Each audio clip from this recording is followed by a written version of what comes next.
More inside that tank. Hold on. More inside that tank. More inside that. Yeah. More inside that tank. More inside that tank. More inside that tank. I hated my rhymes. I hated my thanks. It was really thanks to shit. I hate all the mosh pits. I hated that I fell in love with the girl from Marshy. Yeah, she my baby, drive me wild. It's so crazy that we fucked around and had a child. I don't know where my family be proud or would they be looking down. That's how it was for a while. I guess I cannot bring it, but still I hope I'm saying I love the flows and things. Street beats, let's try it. Fuck it. I don't know. Yeah, shut the fuck up. Shut the fuck up. Shut the fuck up. Oh, I don't wanna hear you talk. You don't have nothing to say, so let me down so slow. Let my dreams be your pain. Yeah. Where the beat go? What the fuck? Whoa. How do I do this?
There's something where people be like, I don't have time to deal with it. I don't know. I have heard of Smallville. That was like where the live action show, but that was a little bit before my time. Tired of having to stream in 720p in StreamYard or having to pay more to get 1080p quality? We got you. 3 months time, my dad had just died 6 months prior. So the world of the living. You've been battered, it's a readjustment. It's like re-entering the world of the living after you've been hospitalized and sick for 10 years straight. You've missed a lot of things. You've had some experiences, but everybody else has been, advancing their life. Like, I felt like I was coming out of this chamber, this torture chamber where I had basically lost 10 years of my life. Like, I still felt like I was 17 when I finally came out of it. I still felt like, damn, like, I just graduated high school yesterday. I'm just getting started. Like, I feel like at 29, I'm where someone else is at 17, because my life trajectory took me on a way where my prime years for education and love were taken. And I had gotten to the point where I'm like, you know what? I'm battered. I'm fragile. I don't want to rock the boat with my health. I'm just glad it's over. So for the next 3 or so years, which brings us to today, from 29 to like 31, I was like, I'm just glad it's over. I'm so battered from what I've been through. I don't care what is next. I don't care that I have nothing. I'm just glad that I'm not in pain anymore. I'm glad that I don't want to end my life anymore. I'm glad that my hair is fluffy again. I'm glad that I have a tight ass again. I'm glad that my tits aren't like completely... I was like, at least I look like a freaking woman. I don't look like an emaciated waif that is like freaking just hanging on for survival, pale faced, full of pustules and acne. Like, damn. I was just like, I was catching my breath. It's like, I can't believe it's over. I can't believe, like, tell me it's over, God. Tell me it's not going to happen again. Tell me it's over. Those tentative years is like, I was 29. I finally survived it. I was like, I am going to just be in this moment where I'm not sick anymore, where I'm not in pain. And it was still fresh on my mind at that point. I was just so happy that it was done. And I wanted to believe that it was gone for good. But, when you're in survival mode and when you're dealing with acute health problems, it's very difficult to, like, actively process it and really put it into context. And there was a lot that I wasn't dealing with personally at that time because I had other priorities. And so now that a couple of years has passed since my last bout of serious illness and serious pain where I was on a PCA pump, I'm like, for the first time, like the initial tentativeness has kind of faded. I feel a little more stable. I feel a little more confident that this is going to last. I don't want to take it for granted, but now all of this stuff that I've been through, it's over now. I got through it. But at the same time, I'm for the first time I'm able to really like see it in the distance and really put it into context. Like, kids that are going through abuse think that what they're going through is normal. They normalize the abuse. It's difficult to see what you're going through when you're in the heat of the moment. And then when you exit out of it, it's like leaving a fog. It's like leaving in this distortion chamber. It's like leaving this alternate reality behind. You re-enter into, collective consensus reality. You re-enter into the world of the living, and you're like, I can't believe I went through that. That's actually fucking messed up. That's actually so messed up that I went through that. I started to have compassion for myself. And I wanted to share it with someone. I wanted to talk to someone about what I had been through and compare notes. I wanted to have a fellow journeyman on this journey of adversity and overcoming adversity. I wanted to have guidance, of course. And that was around last year. This is new. Like, my desire to share this story, like, I kind of started like last year. I'm like, I really want to, it was put on my heart to like share this. It was put on my heart to invite other people to join and follow me on my journey. And I felt for the first time, like, what I went through, I kind of take it for granted. I take for granted what I've survived. I take for granted that I'm still here. It's actually crazy that I'm still alive. I didn't think I would have this much time. I didn't think I would see 30. So I had this like this back and forth gratitude thing. On one hand, I'm like, I didn't think I was going to see 30. I'm glad that I'm here to see 30. But at the same time, now that I'm becoming able-bodied again, the pressures and the demands and the expectations are starting to return. It's like my good days are being used against me. And I remember last year, I was like, I'll try this part-time job thing again. But there's something about spending your time for a couple bucks that seems so pointless after you've just fought for your life for 10 straight years. I think my brush with mortality, like these long-term, like 10 years of my life, I was fighting for survival, to just live. I was fighting to stay alive. I thought I was not going to see 25, let alone 30. In postseason football, you need to find that extra gear, playoff mode. For Carl, playoff mode is exactly how football feels. I just wanted it to be over, and it's over now. And I didn't really know what else to do with myself, so I'm like, I guess I'll get a part-time job. But I couldn't stay focused. I don't think it was because my mind was so addled that I couldn't do the job. It's like, I just remember thinking, I just survived like the most unbelievable set of circumstances, and this is what I'm going to do with my time. I remember thinking that when I was on my deathbed at 18, and they told me I had a 20% chance of survival, and they were about to dope me up so I could pass on comfortably. Like, is this what I was going to do with my time? Like, this is what I was going to do with my time, is just work a part-time job and be a cashier. I'm like, what was it for to survive this? What is it for to have my health back? What does it mean to have overcome adversity and to have beaten incredible odds just to work for $12 an hour and spend all my time doing this for someone else? There was just this spiritual disconnect. I couldn't re-enter into the system anymore. And last year, I kind of decided that I'll try the part-time job thing, but my heart's not in it. I really just don't care anymore. I got fired from like 4 jobs that year. Honestly, I got fired because a couple times I just didn't fucking show up. I no-call, no-showed a couple of times. I just couldn't be bothered. It's like, I remember thinking, it's like, I would rather just have my free time. My parents are going to support me. Like, of course I want money, but maybe I can figure something else out. I didn't know what the thing was going to be.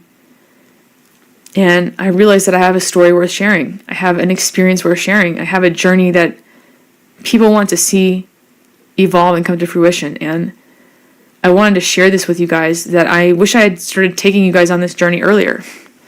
And I really want to encourage any of you that are going through adversity to perhaps document, at least for yourself, you don't have to post it, create video diaries of what you're going through.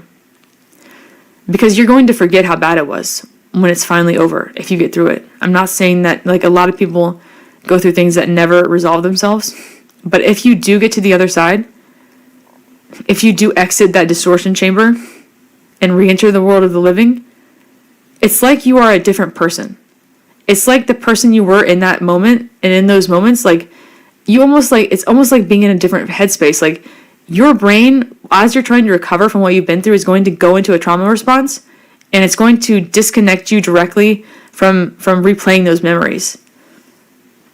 So your best bet on remembering what you're going through is to document it now. I want you to document your hardship. Don't let it go to waste. I want you to start and sit on your webcam or your phone and just talk to yourself about what you're going through. Be real, at least to yourself if no one else will listen. Be vulnerable to yourself and be explicit about the details and talk about everything that you're going through. And you don't even have to share it. Of course you could. I wish I had started sharing my journey back when I was 18. I wish I had vlogged my surgery day. I wish I had vlogged my all the tests I had been through. I wish I had documented it just for my own sake. Just to leave that print to show everyone, like, this is real, like, this is what I'm going through, like, hello. It's going to be lost with time. Like, I have a hard time re-entering into that person that went through those things.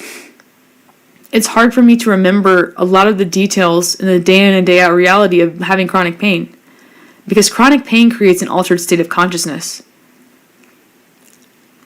Chronic pain creates an alternate reality. You're almost like in a different part of your mind.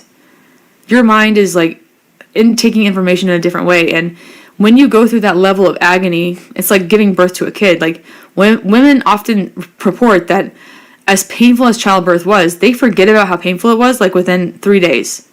Like, in a couple days, like, you forget how painful it was.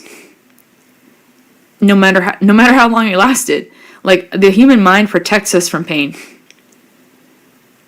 So my mind has protected me from my 20s and my past, the last 15 years of my life. I've kind of blocked it out. I have a hard time remembering the day-to-day of my 20s because most of it was very painful. And I think my like the first 32 years, like the first 30 years of my life is a blur. My childhood was painful, my adolescence was painful, my 20s were painful. I don't have a lot of core memories from my life. It's hard for me to even remember anything. And I kept diaries over this time. I kept diaries, but I never really recorded it. And I wish I had just at 18, like, recorded myself speaking about it. I wish I had recorded myself speaking about it in the moment. That would be such a time capsule to go back on and remember, like, what I believed to be true at the time, like who I was as a person. And then I could have seen how much I've changed. But it's never too late to start. And I started this 4 months ago, after thinking about it for 5 years. After thinking for 5 years, and telling myself for 5 years that who's going to listen anyway? Like, what's the point of doing it? It's kind of stupid. Like, my story isn't that special. My story isn't worth telling. I don't know what stopped me. I don't know what stopped me from starting back then. But when I started, 4 months ago, I hit it just right. The timing was perfect. Because 4 months ago, I hit, algorithmic gold and had a viral video, my first video. And I've had a couple videos go, like one video go over 65,000, a couple of videos go over 20,000 in 4 months. And I'm doing it all without showing my ass and shaking my tits. And I'm kind of proud of that. I'm not saying there's anything wrong with that, obviously. Now I'm going to break down the 5 steps we utilize at Solvex Media to build product pages that convert 286% higher than industry averages. And remember, guys, there's a science behind how we curate these pages. So these next 5 steps will break it down step by step, element by element, and scientific principle by principle. What's going on, guys? This is Cam from Solvex Media, and in today's video, I'm breaking down the scientific process we utilize at Solvex Media to build $100 million product pages. The science behind how we curate what we curate, the rationale, and most importantly, how you can identify some of the essential elements you need for your website to get that end user to pull out their credit card and purchase, as 73% of the decision-making process is done on the product page and the product page itself. So let's dig into it. Now, when people come to your product page, they are in either one of 5 stages, and we call these the stages of awareness. I use a formula called Upside, and I'll break this formula down slightly. Now, dependent on where your audience is, you need to carefully curate the elements that speak to what they want and need to see to take the action you desire. Now, let's get into the formula itself. Now, the 5 stages of awareness are as followed. unaware, problem aware, solution aware, your product aware, and excited and most aware. Now let's get into it.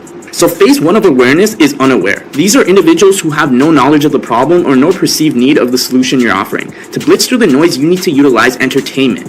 How do you utilize entertainment? We've seen qualitative facts and most importantly, quantitative facts ultimately get people to stop and say, maybe I am struggling with X. Maybe I do need to look into this. One example is for this company, they're in the male enhancement space and they were basically selling erectile dysfunction pills. We're like, let's add some quantitative metrics. 78% of men suffer with ED in the US. Obviously, that's an extreme, but the whole point here is we have basically gotten people to stop and say, maybe I'm a part of that big percentile, and now these individuals will move to the next phase. The next phase is problem aware. These individuals basically sense that he or she has a problem, but they're unaware of what the best solution to that problem is. What they need to do, or what you need to do, is to provide them with hope and say, look, we understand this problem. We understand what you're going through, right? And it's not ultimately selling your solution, but selling them on the overall solution.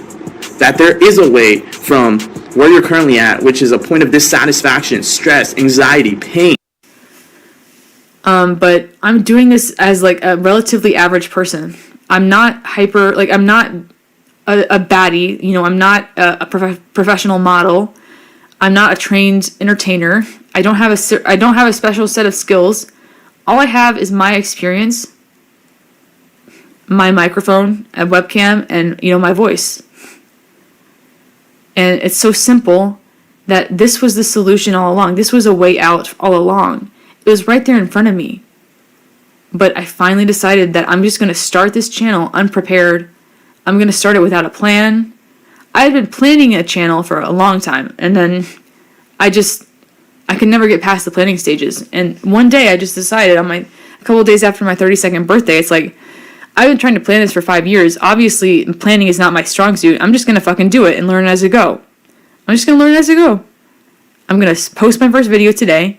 I'm going to learn what to do as I go. And I'm just going to speak my truth. Because that's all I have to my name. All I have to my name is what I've been through. I don't have money. I don't have property. In a lot of ways, I'm starting from zero. 32 is my rebirth. This year, and this YouTube channel has been the place for me to begin the next chapter of my life. I'm starting from zero. In certain areas, I'm starting at a deficit. I'm kind of, in a lot of ways, my life pulled me back from the starting gate, and I had to run 10 miles just to catch up to the starting gate. And I've finally gotten to the starting gate now. I'm finally at the beginning of the race. And the whole race is ahead of me. I don't know what's going to happen. I want to believe that something from this YouTube channel, from me sharing myself, from me being real, I feel like if I just trust the process and I keep engaging in getting more skills in these areas of things that I enjoy, the money will follow. The success will follow. I can't do it the old-fashioned way. I've survived too much to waste my time working for a dime. I think sharing my story and being present with you guys in this community is more valuable, is more of a contribution than putting the fries in the bag. This is more of a contribution. This, to me, is more important. It means something. It's helping me, and it's helping you, and together we help each other. And this has been an exceptionally long video. I wasn't expecting to talk this long. Without the ones like you working tirelessly to keep things running, everything would suddenly stop. No matter your industry, Grainger's here for you with professional-grade supplies. Call, click Grainger.com, or just stop by. Grainger, for the ones who get it done. But I wanted to let you guys know that I love you, and I'm so proud of you. I recognize a lot of you. If you want to join our Discord, channel memberships start at $5 a month. And you can join our Discord. We have a paywall because I want to make sure everybody's serious. I don't want spam and hate and disrespect in the Discord. And I also have a Twitch, so follow me on Twitch. I stream and do spontaneous stuff over there. I obviously stream on YouTube as well. And I wanted you guys to know that when you reflect back your journey to me, when you reflect back your lived experiences to me, and you say that my story has impacted you, it means a lot. It does. It means something to me. I didn't think anyone was going to see that first video. I thought that all the comments would probably be negative. It might get like 1,000 views at the most over a year period. No one was going to see that video. When it first started going viral, I started feeling like, oh my God, I was a little bit nervous about being perceived by that many people. I tried to quantify, how many people is 200,000 people? How many people is 15,000 people that are subscribed to me? Almost 15,000 people are subscribed to me. How many people is that? That's so many. When I stream, and I have 50 to 100 viewers, me addressing a room of 50 to 100 people in person is insane. And having them sit through my ramblings and sit through what I'm talking about and engage with me and support my channel financially and emotionally and all that, it's insane. I never thought that this would work. This is beyond my wildest dreams, and we're just getting started. I obviously don't know what to expect. I know that the YouTube algorithm favors small channels under 10K, and after you get to 1K, I've noticed that once you reach the threshold of 1,000 subs, between 1,000 subs and 10,000 subs, YouTube jet streams your growth. YouTube prioritizes, monetized channels under 10K. They help you grow algorithmically, and they support you as long as you're being consistent and doing all the right things. But after 10K, I feel like things slow down. I have a steady keel, and most of my growth is organic. Most of my growth is just people finding it through resonance and through luck. I don't think YouTube is really pushing my videos very much. I just think, it's growing organically because this is what this channel is. It's not a channel to entertain. It's not a channel to, maximize algorithm. I'm not Mr. Beast. I don't know how to optimize my SEO and create a 10 million bajillion dollar video. I don't know. I don't know how to do that. All I know how to do is show up. And for the first time in my life, I'm showing up regularly. I'm being consistent. And I'm doing it in a way that's manageable and enjoyable. I'm doing it in a way that is right for me. And I've never taken on any kind of venture like this that has succeeded in such a short period of time. It's beyond my dreams. It's beyond my expectations. And I wanted to update you guys on my first video because I had a lot to say today. And I'm very happy that you guys have listened all the way through if you have. If you listened to the entire 2-hour thing in one setting, or however long you did it, if it was at 2x speed, I understand. But, if you listened to the entire thing, give me a sign in the comments.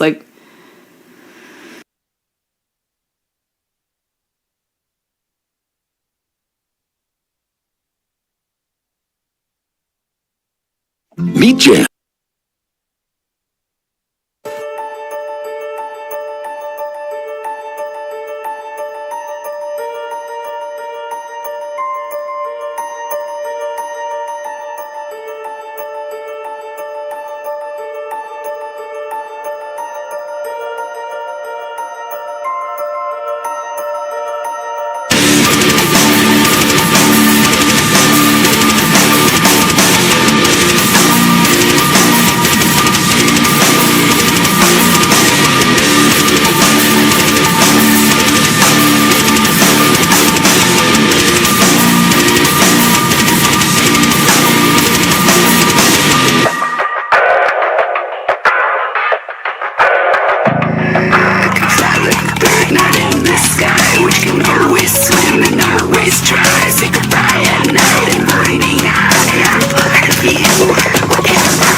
But I have just become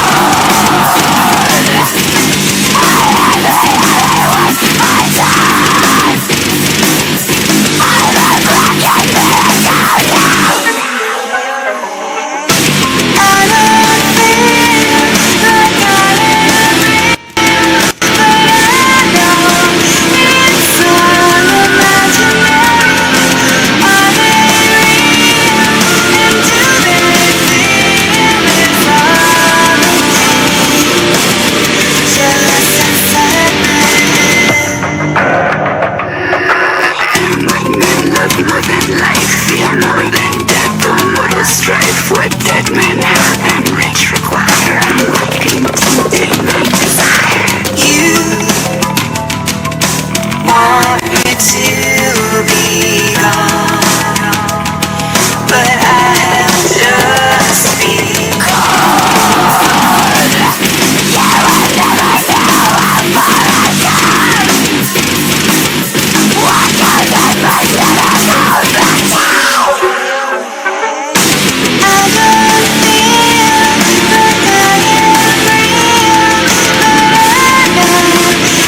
It's all imaginary.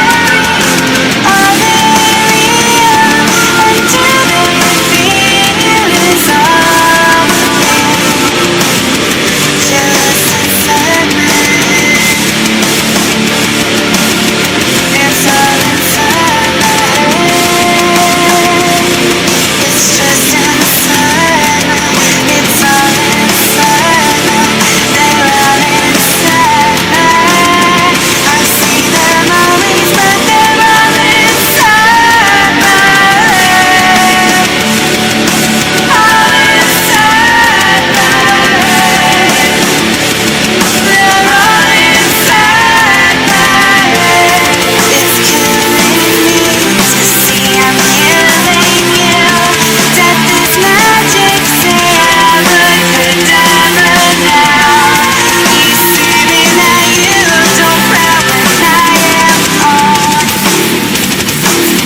Switch to TurboTax and file your own taxes free in the app if you didn't file with us last year. Just file with TurboTax Do-It-Yourself by February 28th. Download now.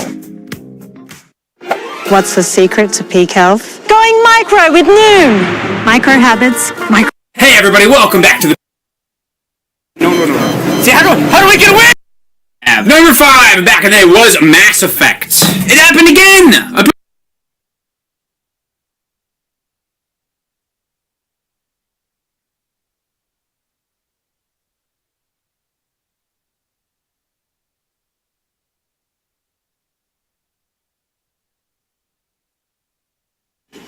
Alright, hey, absolutely. I'm actually very excited for next generation with the launch of the Series X and the PlayStation 5, because I'm willing, once again, to give first-person shooters another try. Because launchitis, once again, new console releases always get me to play games and genres that maybe I haven't given a chance to in a while. First-person shooters will be those games. The new Halo, absolutely going to give it a try. Whatever first-person shooter they decide to come out with on PlayStation 5 or Series X, for the launch of it, I'll be there. I'll be trying it. I never want to admit defeat, right? I never want to completely abandon a genre. I'm always willing to give it a try once in a while to see maybe this is the time that I'll come back to it. We'll have to see. If you have any recommendations of more recent first-person shooters that you think I might want to give a look, like Titanfall 2, that one's been on my list. Titanfall 2, the single-player campaign in that game seems quite good. I look forward to trying that out at some point. But yeah, let me know, and we'll see how it goes from there. Maybe you'll be the one to get me back in the first-person shooters with an awesome recommendation. So another genre that has been pushed to the wayside, even more so than shooters for me, is fighting games. I think I can attribute this to Street Fighter 4 and Persona 4 Arena. So I used to love playing fighting games for the fun of it. I used to competitively play BlazBlue on the Xbox 360 when that came out. My Arakune was pretty unmatched online. I was quite good with that character. But I think eventually I came to the point where I realized, okay, the fighting game genre is growing exponentially. It's getting to the point now where people are dedicating their lives might seem a bit extreme, but some people do dedicate their gaming lives to fighting games, and it became very intimidating. While it was amazing to see the revival of the fighting genre, specifically thank you to Street Fighter 4, I would credit it to. Street Fighter 4 sort of breathed new life into fighting games, and the fighting game community as it's known today. But prior to that, it was sort of something that a lot of people would do casually. Button mashing on their couch at home, playing online with friends and strangers. Nobody ever really took it quite too seriously until Street Fighter 4 and the boom of fighting games once again, which is amazing. I think the fact that fighting games have come back in such a strong way is awesome, because many people would have agreed that that genre was on its way out prior to Street Fighter 4. But I came to the realization that those games take too much commitment, and I'm a competitive person. When I play a fighting game, I'm playing to win. I don't really care about the single-player content too much. I always cared about playing online, having fun with that. But when you play against a player that is far more skilled than you, it is not fun to get killed and destroyed in a fighting game, because it's a one-on-one situation, right? In a shooting game, if you lose, it's like, alright, maybe it wasn't just me, maybe it was my teammates, whatever have you. Fighting game, there's no excuses. One-on-one, skill versus skill. So when I started playing against players that were obviously putting in way more time than me, I was just like, I can't do this anymore. This genre is not for me. I don't have, whether it's the attention span or the desire or the ambition to put in the amount of time to learn a character. Because in fighting games now, when you want to play, it's like, you have to dedicate yourself. You need to pick your main character, your sub-characters, your sub-choices, and you need to just practice, learn those move sets, and some of these move sets were getting so complex. And I think the nail in the coffin for me was, at the time, I was really into Persona 4, right? And I'm like, after Street Fighter 4 and kind of getting that feeling of the things I was just describing happening, and I played Persona 4 Arena, I'm like, this is my final chance. I love Persona 4. If there's a fighting game that can tell me, listen, you're not done with this genre yet, it's going to be Persona 4. And then I played that game, and I'm like, oh my goodness, this is Street Fighter 4, only even more complex with the different things they were introducing, like countering the counters and countering the super move with this super move. It's like, whoa, hold on, I can't handle this anymore. So in that moment, Persona 4 Arena, if I remember correctly, is pretty much the last one-on-one style fighting game that I have bought since the release of that game. It's been a while. I don't really see myself, well, Killer Instinct as well to some degree on the Xbox One, but I don't really see myself getting back into this genre because I don't see it changing. The only thing that can bring me back to fighting games is if Capcom comes out with like a Power Stone 3, right? Where's Power Stone 3? Arcadey style, simpler fighting games, that's something I can still get on board with, but one-on-one style, I don't think it's for me anymore, sadly. Let's talk about puzzle games, but not specifically puzzle games, but puzzles in games, more so.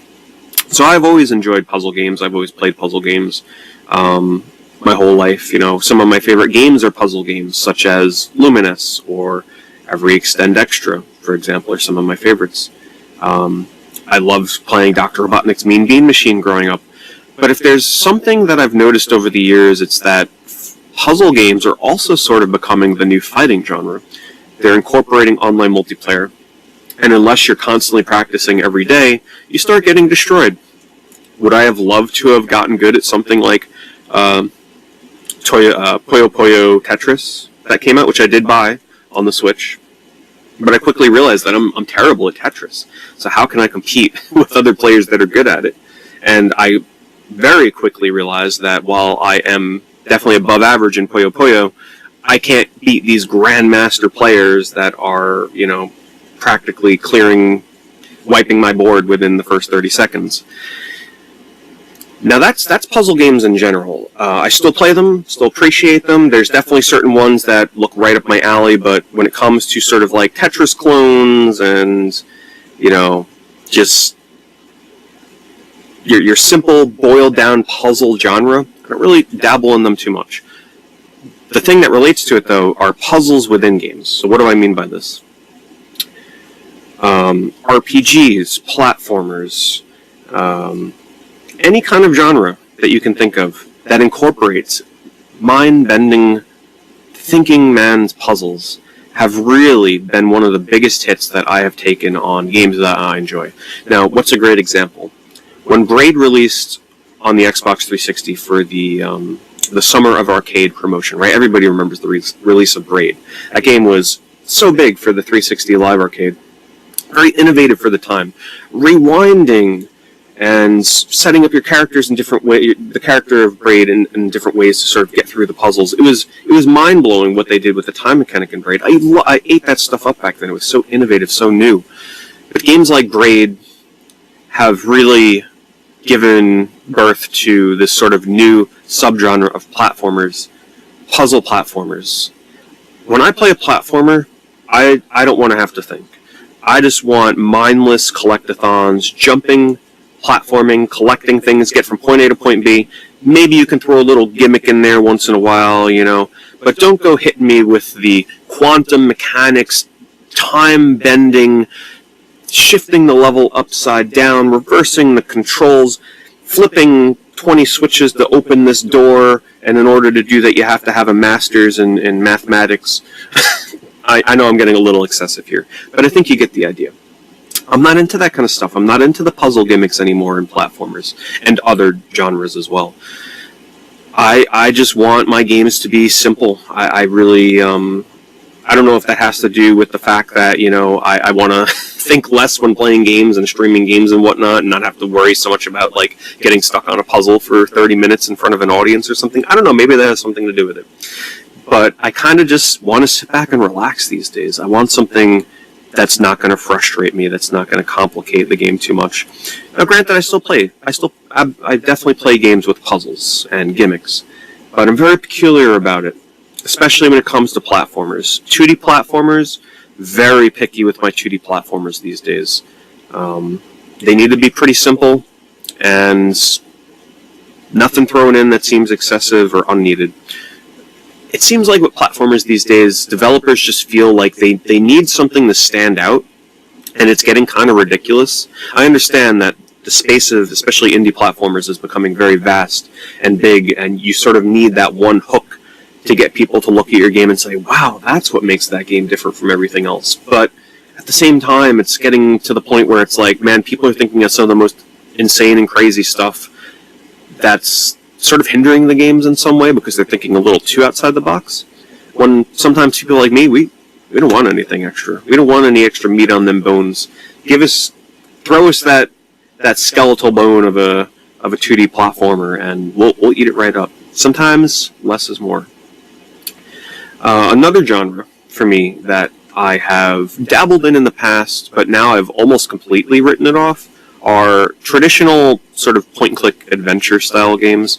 Now, this is a genre that I haven't played too much because obviously it's sort of at home on the PC, but there were quite a bit of adventure games that came out on consoles. You know, games like the Myst, for example, Siberia, Broken Sword, Zack and Wiki on the Wii, you know, just to throw out a few examples. The last one I really played in this genre was Grim Fandango about 5 years ago. I was playing it for the first time and I really enjoyed it. I definitely did. But I just find that my mind is just not able to commit to these games in the larger scheme of things. Like, I love the atmospheres and the stories and the characters of these games. I really wish I can appreciate adventure games more than I do. But it's sort of like a puzzle game in that aspect, where I don't want to have to think too hard. I don't know. Maybe it's just me getting lazy with playing games. I don't know, but I don't want to get stuck in a game for too long. I just like that sense of progression and always moving from point A to point B to point C, you know, and so forth, so on. In adventure games, you can get stuck for a long time. Actually, no, I take that back. The last one I really played was Dracula: The Resurrection on PlayStation 1. I played that October of last year, and loved the atmosphere in that game. It's actually a great PlayStation 1 game. It's also on PC. But boy, did I get stuck in some of the parts of that game where you're like pixel hunting for that one little thing that you missed. And if you miss it, the game becomes pretty much impossible to beat, and then you have to cheat, and you have to look up what to do or ask somebody what to do. And I don't know, the genre for me is just, it's never really captured me the way that it has for other people, and I wish there was something I can do about that. Maybe I'm just not playing the right ones. Maybe the right one hasn't quite come along for me yet. But like Double Fine games, I know Double Fine, you know, they're making a lot of adventure games these days. Well, actually, recently I tried playing The Cave, which is sort of a blend of a platformer meets an adventure and a puzzle game. I could not get into The Cave whatsoever. That's the one where you could pick a couple of 3 characters to get through the game, and you solve puzzles. And there's like a selection of characters you could choose, like the scientist, the twins, the hillbilly, you know, stuff like that. And boy, did I struggle to enjoy. I pretty much had to quit 2 hours in. I'm like, listen, I can't do this. This is not for me. Really is not for me. All right, next. Not specifically a genre, but something that I have definitely started avoiding are games with really complex UI systems or sort of overbearing tutorials. Like games that you turn them on and they're just like, they smack you in the face with tons of text and menus and tutorials and small font sizes, and everywhere you look there's just like new information popping up. And what genre kind of is bearing this burden the most? MMORPGs. The best example I can give you is recently, before it was announced to be coming to the PC, I tried the free, there was like a free weekend or something, or whatever the heck. They were doing some kind of promotion for it. No, it had just released that week.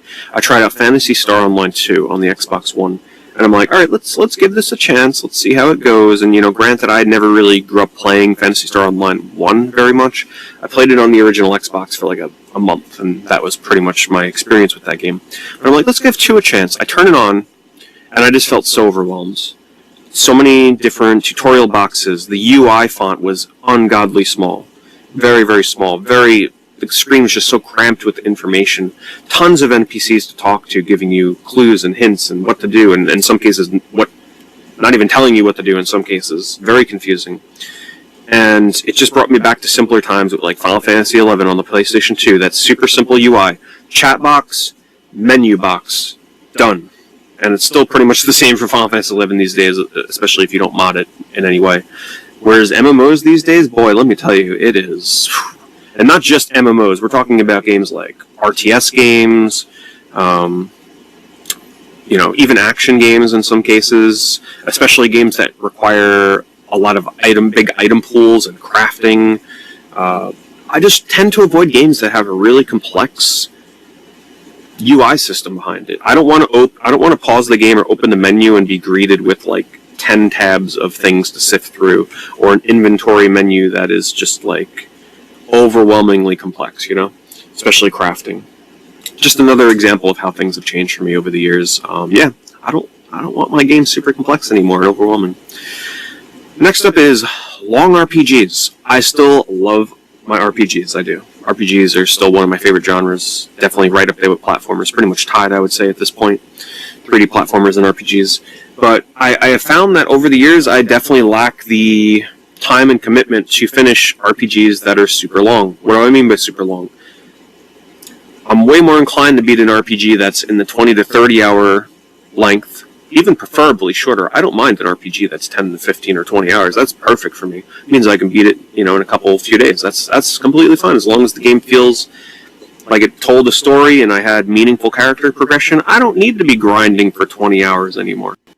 These 40, 50 plus hour RPGs are getting to be a bit overbearing. You know how many other games I can be playing? People have been asking me, they're like, are you getting Xenoblade Chronicles X Definitive Edition? I'm like, no, I don't have time for an 80 plus hour RPG. Even if you try and speed through that game, I mean, it's still like, a 50, 60 hour game for the most part. Especially because when I stream, I don't really focus on one game for too long. I generally will give a game 2 to 3 streams, which is about 15 to 20 hours, and if I don't beat a game by then, it's like, man, it's starting to overstay its welcome, because I do variety, right? I'm always switching, I'm always changing when I play, and I do think that streaming has impacted my ability and desire to play long RPGs, because they're not an easy game to kind of like have people jump in on and know what's going on if you're in the middle of a 60-hour game.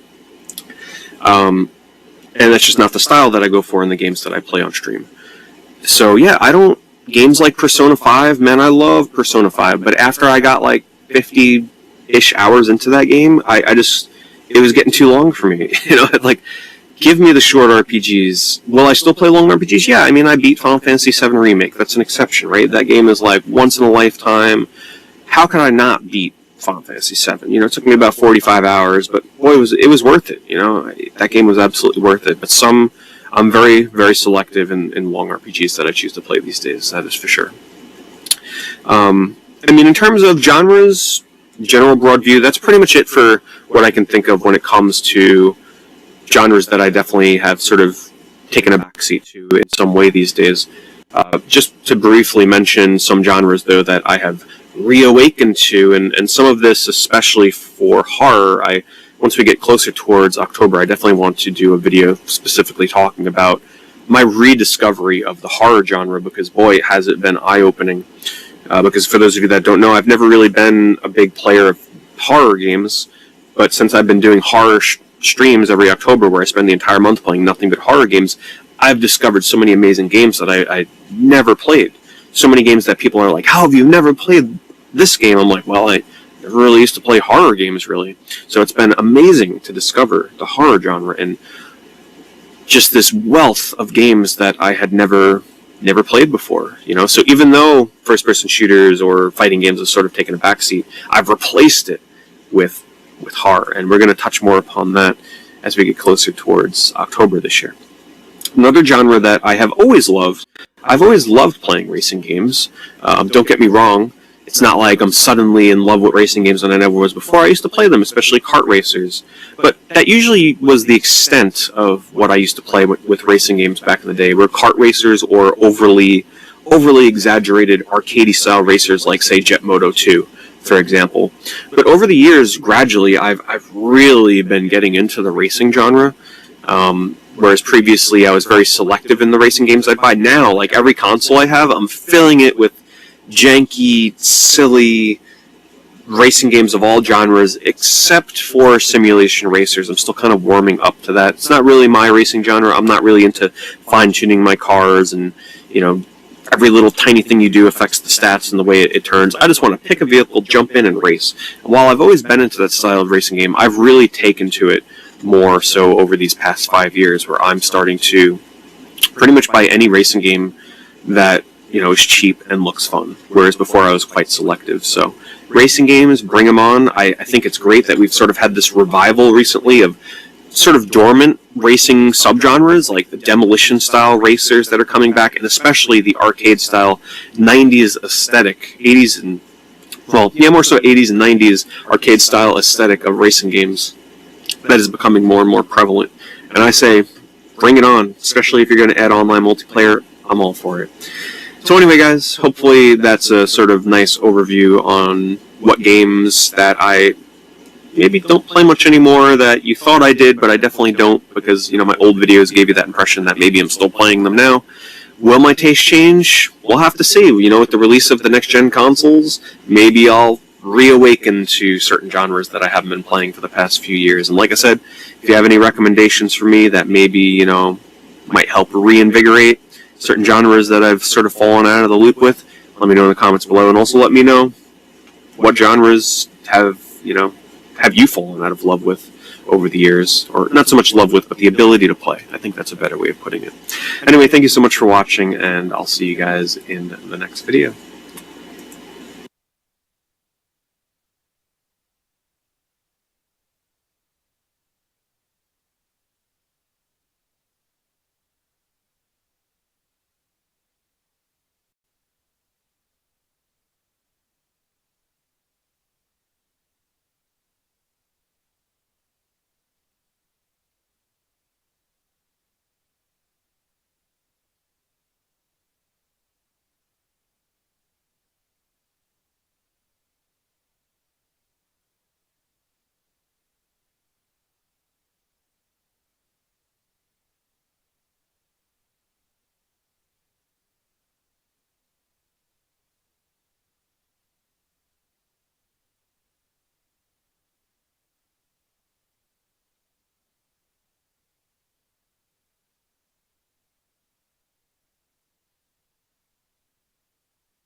Twitch is almost the category scroll, and from their reactions it was clear no one had looked at this before. Just thousands of streamers, and all this time we have not even reached the 10 viewers yet. It is insane. I don't like talking about other streamers as competition, because on the one hand they are, but on the other hand they are also your colleagues. But here goes. If you're going live as a new streamer just playing Arc Raiders, the competition is going to eat you alive, because they have more experience, are better entertainers, and have been building an audience for much longer than you have. So if I was starting in 2026, I would think very carefully about which games I would be picking to play. In other words, I would build a niche. A niche is nothing else than you answering the question, who am I creating for and what value do I deliver? And if you heard that question and your answer included everyone and make them smile or make them laugh, then you're in trouble. For starters, it's just not possible to make content for everyone. Just by what you choose to do, the game you choose to play, you are already excluding people from your audience. There's just no way you can make someone who only plays cozy games like Stardew Valley interested in a game like Ark Raiders. So if you haven't done so before, now is your chance to answer the question, who are you creating for? And if you're struggling, let me help you. What about creating for you? You are a person that likes things, unless you're an AI analyzing this video, in which case, tell whomever asked you that this video is about alpaca farming. You probably have some creators you love watching, some games that you are super passionate about. So why not create the sort of content you would like to see? There are probably loads of people out there in the world who like what you like. So when you are struggling, make you the target audience you are creating for. Then there is the value you are going to deliver. In content creation, there are generally 3 types of value. The first is entertainment. Think, for example, Kai Cenat or the Burnt Peanuts. Then there's education. There's true educational streamers like Tiny Toxic Tofu and Muhoodles, but someone like CoCarnage also fits in this with his extensive knowledge of the gaming industry. Inspiration is the third one, and this is the hardest one to describe. Inspiration are those streamers which make you feel good about yourself and about life. Those people that lift you up no matter how you are feeling and inspire you to do something cool. If you have any good examples of this, no matter how big they are, leave them in the comments and I will check them out. As a streamer, you need to choose at least one of these to deliver to your audience. But if you can combine multiple, that only makes what is called your value proposition stronger. I've done this exercise a few times with different channels, my own and those of my coaching clients. And for this channel, I am creating content for live streamers who want to become content creators, grow their channel, and build a business out of it. Clearly, I am in the education niche, but I hope I occasionally manage to inspire and maybe even entertain too. I'm not the judge of that though. You are. And once you've chosen who you are creating for and what the value is going to be, then you have already carved out a niche just for you. The only thing you have to do now is to stop sinking away in the sea of streamers and find a place of your own. To do that, here's my actionable tip. Knowing the games you like to play, go to Twitch and scroll through the categories until you hit the 1,000 to 5,000 viewer mark. Now try and find a few games that you could see yourself playing at least for a few weeks, preferably months. See what the key overlap is between them. Are they all RPGs or are they brutally hard? Maybe they're all Nintendo games. Whatever it is, this is going to be your niche. And if there is no overlap at all, then you just need to keep shrinking the number of games until there is. The tighter the niche, the more niche your community is going to be. And while that means a smaller potential market, niche communities are heavily underserved on Twitch. And if you can build something there, you will get an extremely loyal community that will follow you anywhere. Now that you know who your audience is going to be and you know the value that you are going to deliver, you need to figure out how you can get the right people to find you. Twitch is an incredible platform to interact with your audience. And while they are making steps in the right direction to help you be discovered, there's a crucial problem that they are not tackling. Let me ask you, how do you find a new streamer to watch? Well, if you're anything like me, you get a recommendation from a friend. Almost no one actively searches for a new streamer to watch, and when you do, you have to open Twitch, open the categories tab, find a game you want to watch, scroll down to find a title, sit through ads, and only then do you figure out if that whole ordeal was actually worth your time. Now, of course, I'm exaggerating a little bit here, right? But the message stays the same. Your viewers have to find you. That is why almost every streamer that has skyrocketed in the past 2 years made use of YouTube and TikTok to grow their streams, especially through short-form content. Those platforms have something that Twitch doesn't. An algorithm that finds viewers for you. When you go to YouTube or TikTok, your feed is full of people that you've not watched before, but because they make similar content to what you already watch, they get a chance to see if you like what they make. So if you want to start growing this year, you need to start making short form content. But that is not just for your audience. It is also for you. And that is really why I keep talking about them. One of the biggest reasons I'm such a fan of shorts is that they massively speed up the learning process. Because the videos are short, you can experiment a lot more, a lot easier. You can think of a good idea, write, record, and edit the short all under under 1 hour. You put something out there, and within 24 hours, you will know what works for your audience and what doesn't. You can check everything from scroll versus swipe rate, retention rate, where they stop watching, and now you know what you can make better. I remember when I first started posting shorts. I'd upload something that I thought was clever, and it would completely flop. And then I'd post another one, almost as an afterthought, and that would suddenly take off and generate hundreds of thousands of views. And it's that fast feedback loop that is incredibly powerful. You're not relying on intuition. You're letting real audience data guide your decision, bringing new viewers to your streams as a direct result of your short form content. But what really compounds over the long term is consistency. Shorts remove a lot of the friction around creating, which makes it much easier to publish regularly. And once consistency becomes part of your system, that's when meaningful growth actually starts to happen. Now, all of that matters. Niches, discoverability, short form content. But if I had to zoom out and point to the single most important factor behind long-term growth, it would be this. People need to like you. And that may sound obvious, but it's surprisingly easy to overlook. On platforms like Twitch and YouTube, growth doesn't really come from one-off viewers. It comes from returning viewers. People who come back, hang out, binge your content, and over time feel some sense of connection to you as a creator. And the reason they do that is not because your gameplay is perfect or your setup is flawless. It's because they enjoy spending time with you. This is why personality matters far more than people think. If you look at the creators you watch regularly, then chances are that they're not necessarily the best players at whatever game they're playing. There are probably dozens, if not hundreds of people who are objectively better. But you don't watch those people, you watch the ones you vibe with. That vibe is what I mean by building liking. And that is also why face-driven channels and VTubers tend to grow faster, especially early on. A face, whether real or virtual, makes it much easier for personality to come through. Facial expressions, reactions, tone of voice, timing,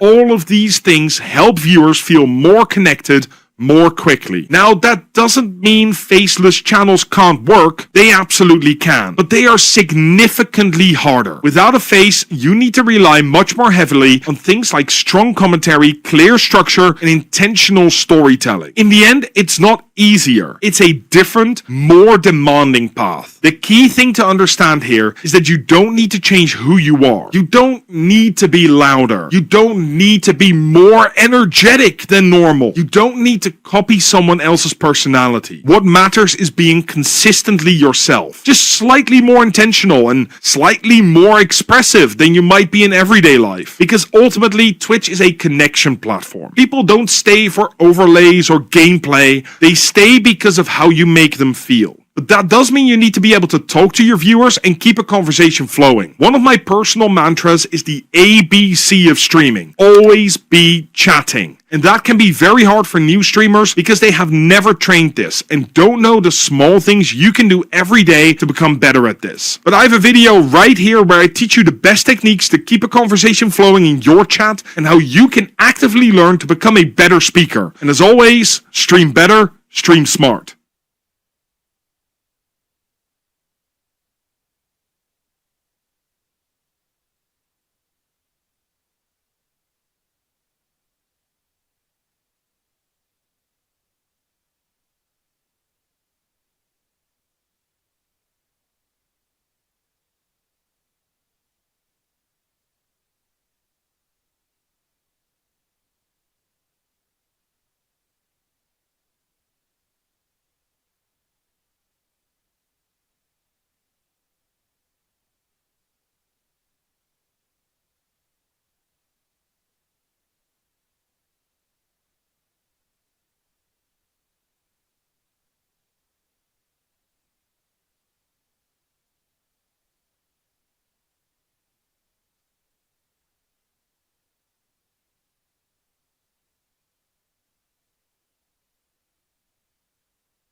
So, Blaise Pascal once said that all of humanity's problems stem from man's inability to sit quietly in a room alone. You may have heard that before somewhere. Now, he said this almost 400 years ago.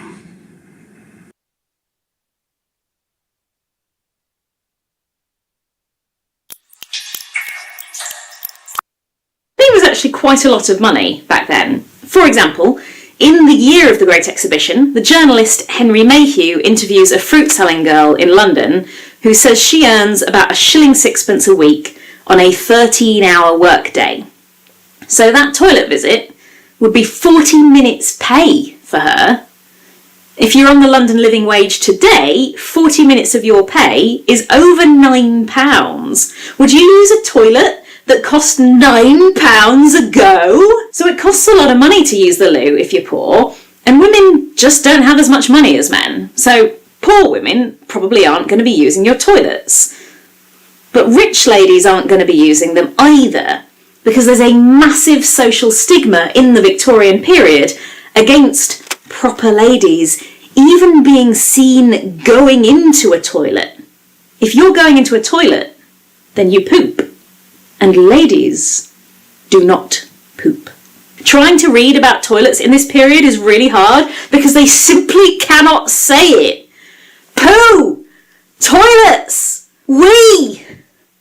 Scatology! They have to talk so far around it that sometimes it's hard to tell what they're talking about. Even the men call toilets provision, necessaries, resting places, sanitary arrangements, or accommodation. So imagine being a fancy Victorian lady and trying to announce to your group of friends, wait a minute, I need the toilet. You can't say that. So I can understand why, for George Jennings, he didn't want to build ladies' loos. He's not there to make something useful for society, he's there to make money. And ladies' loos weren't making him any money. The problem is that because he's the go-to loo guy, everyone else copies how he does it. By the 1880s and 1890s, there were quite a lot of public loos for men, and there were hardly any for women. In her autobiography, A London Child of the 70s, she means the 1870s, Mary Vivian Thomas recalls that a morning's shopping was all we could manage for one day. For strange as it seems now, the big shops had no restaurants, no restrooms, no conveniences for toilet, however dire one's need. By 1893, the City of London had 10 public loos, and only one had a ladies', which had only opened that year, and it was smaller than the gents section. This is the plan for that loo in Holborn, and you can see the ladies has 6 stalls, whereas the gents has 8 stalls and 12 urinals. Here's another one for St Martin's, and you can see they've deliberately designed the gents to be bigger. Now, if there aren't any public loos nearby, men might be able to nip into a pub, a coffee house, or a club to use their loos, but those places are all men only. If you're a woman, you're out of luck. Even restaurants were iffy. A brochure in 1900 said that until recently, there was not a single restaurant in all London where a man could take his wife or daughter. And if you're thinking, well, if they were desperate, why didn't they just suck it up and go in the pub anyway? I can only point you towards the massive queues for the ladies today. I've waited 15 minutes for the ladies rather than go in the men's, and every woman I know has too. The Barbican has a pair of toilets that they've converted to gender neutral with urinals and gender neutral with stalls, and I still queued for what was formerly the ladies rather than going what was a gents with the name filed off. I mean, part of the reason was the smell.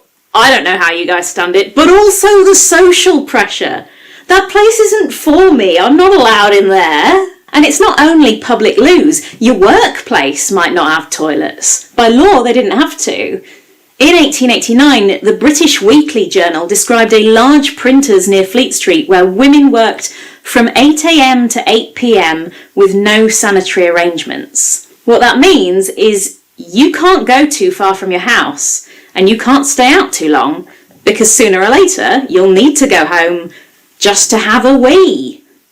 Scholars sometimes call this phenomenon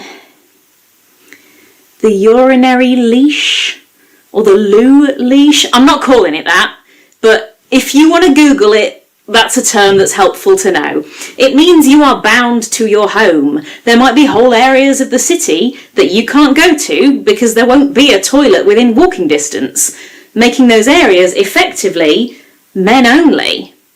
And it's not the subject of this video, but it bears saying if trans people can't go to an area because there isn't a loo they can use without getting yelled at or worse, then that area is effectively cis only. If people with kids can't go to an area because there's no baby changing within walking distance, that area is adults only. If disabled people can't go to an area because there's no accessible loo, that area is able-bodied only. The autobiographer Edith Hall recounts her mother telling her about Victorian times either ladies didn't go out or ladies didn't go. And this suited a lot of Victorians just fine, because there was a belief that men and women occupied what have come to be known as separate spheres.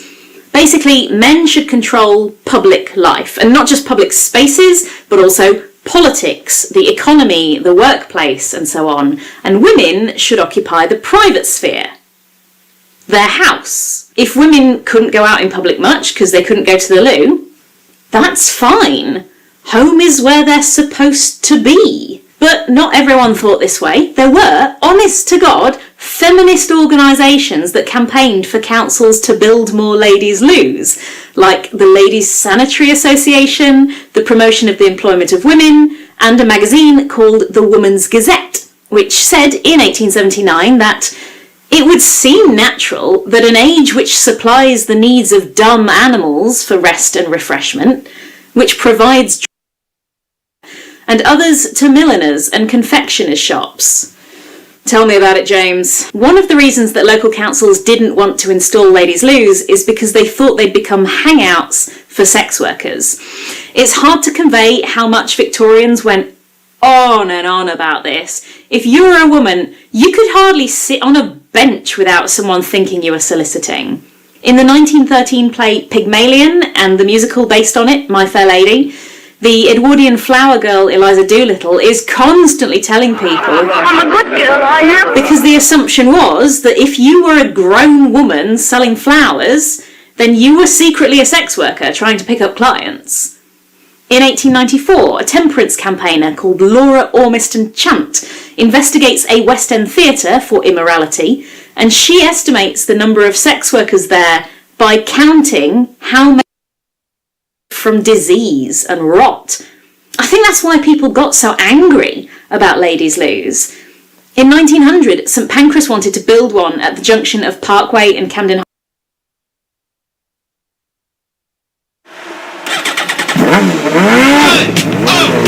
Let's go!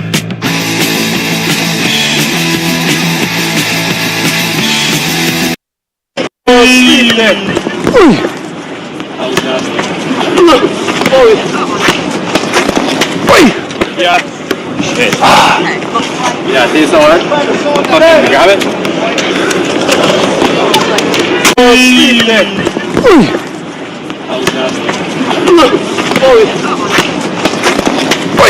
Ja. Shit. Ja, det är så här.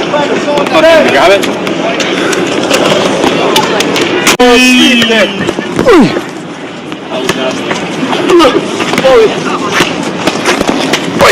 Ja. Shit. Ja, det är så här. Got it?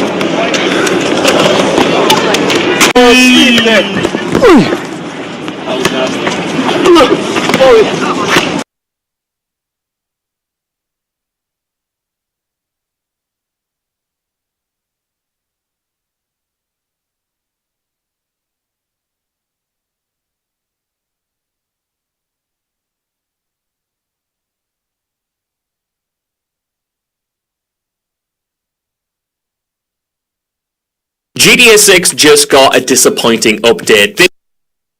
did also suggest that if it does get delayed, Take-Two still has until the end of March 2027 until the financial year stops. So if they don't want to take another big hit or have to explain this fully to shareholders and to explain why their forecast for the year is going to be majorly different, they do have a little bit of wiggle room. I think it was described as in the Insider Gaming report that it might, get delayed from November, but that might just mean a February release. It might just be a couple of months. But I think this being Rockstar, this being Grand Theft Auto 6, and I'm not trying to fearmonger, but if they wanted to delay it another year, like they could, they have made it very clear, and Take-Two has made it very clear that they're not going to ship this thing until they're 100%. I like that as well. Like, I love that. Like, most games at the moment get rushed out to hit a deadline, so the big people at the top get their big money. Yeah. The fact that this game is known that it has to be so perfect that they will just delay it until it is perfect, I like that methodology. That's what games should be. Delay the game till it's right and release something good, and then you'll get more money. Yeah. Like, that's how it used to work.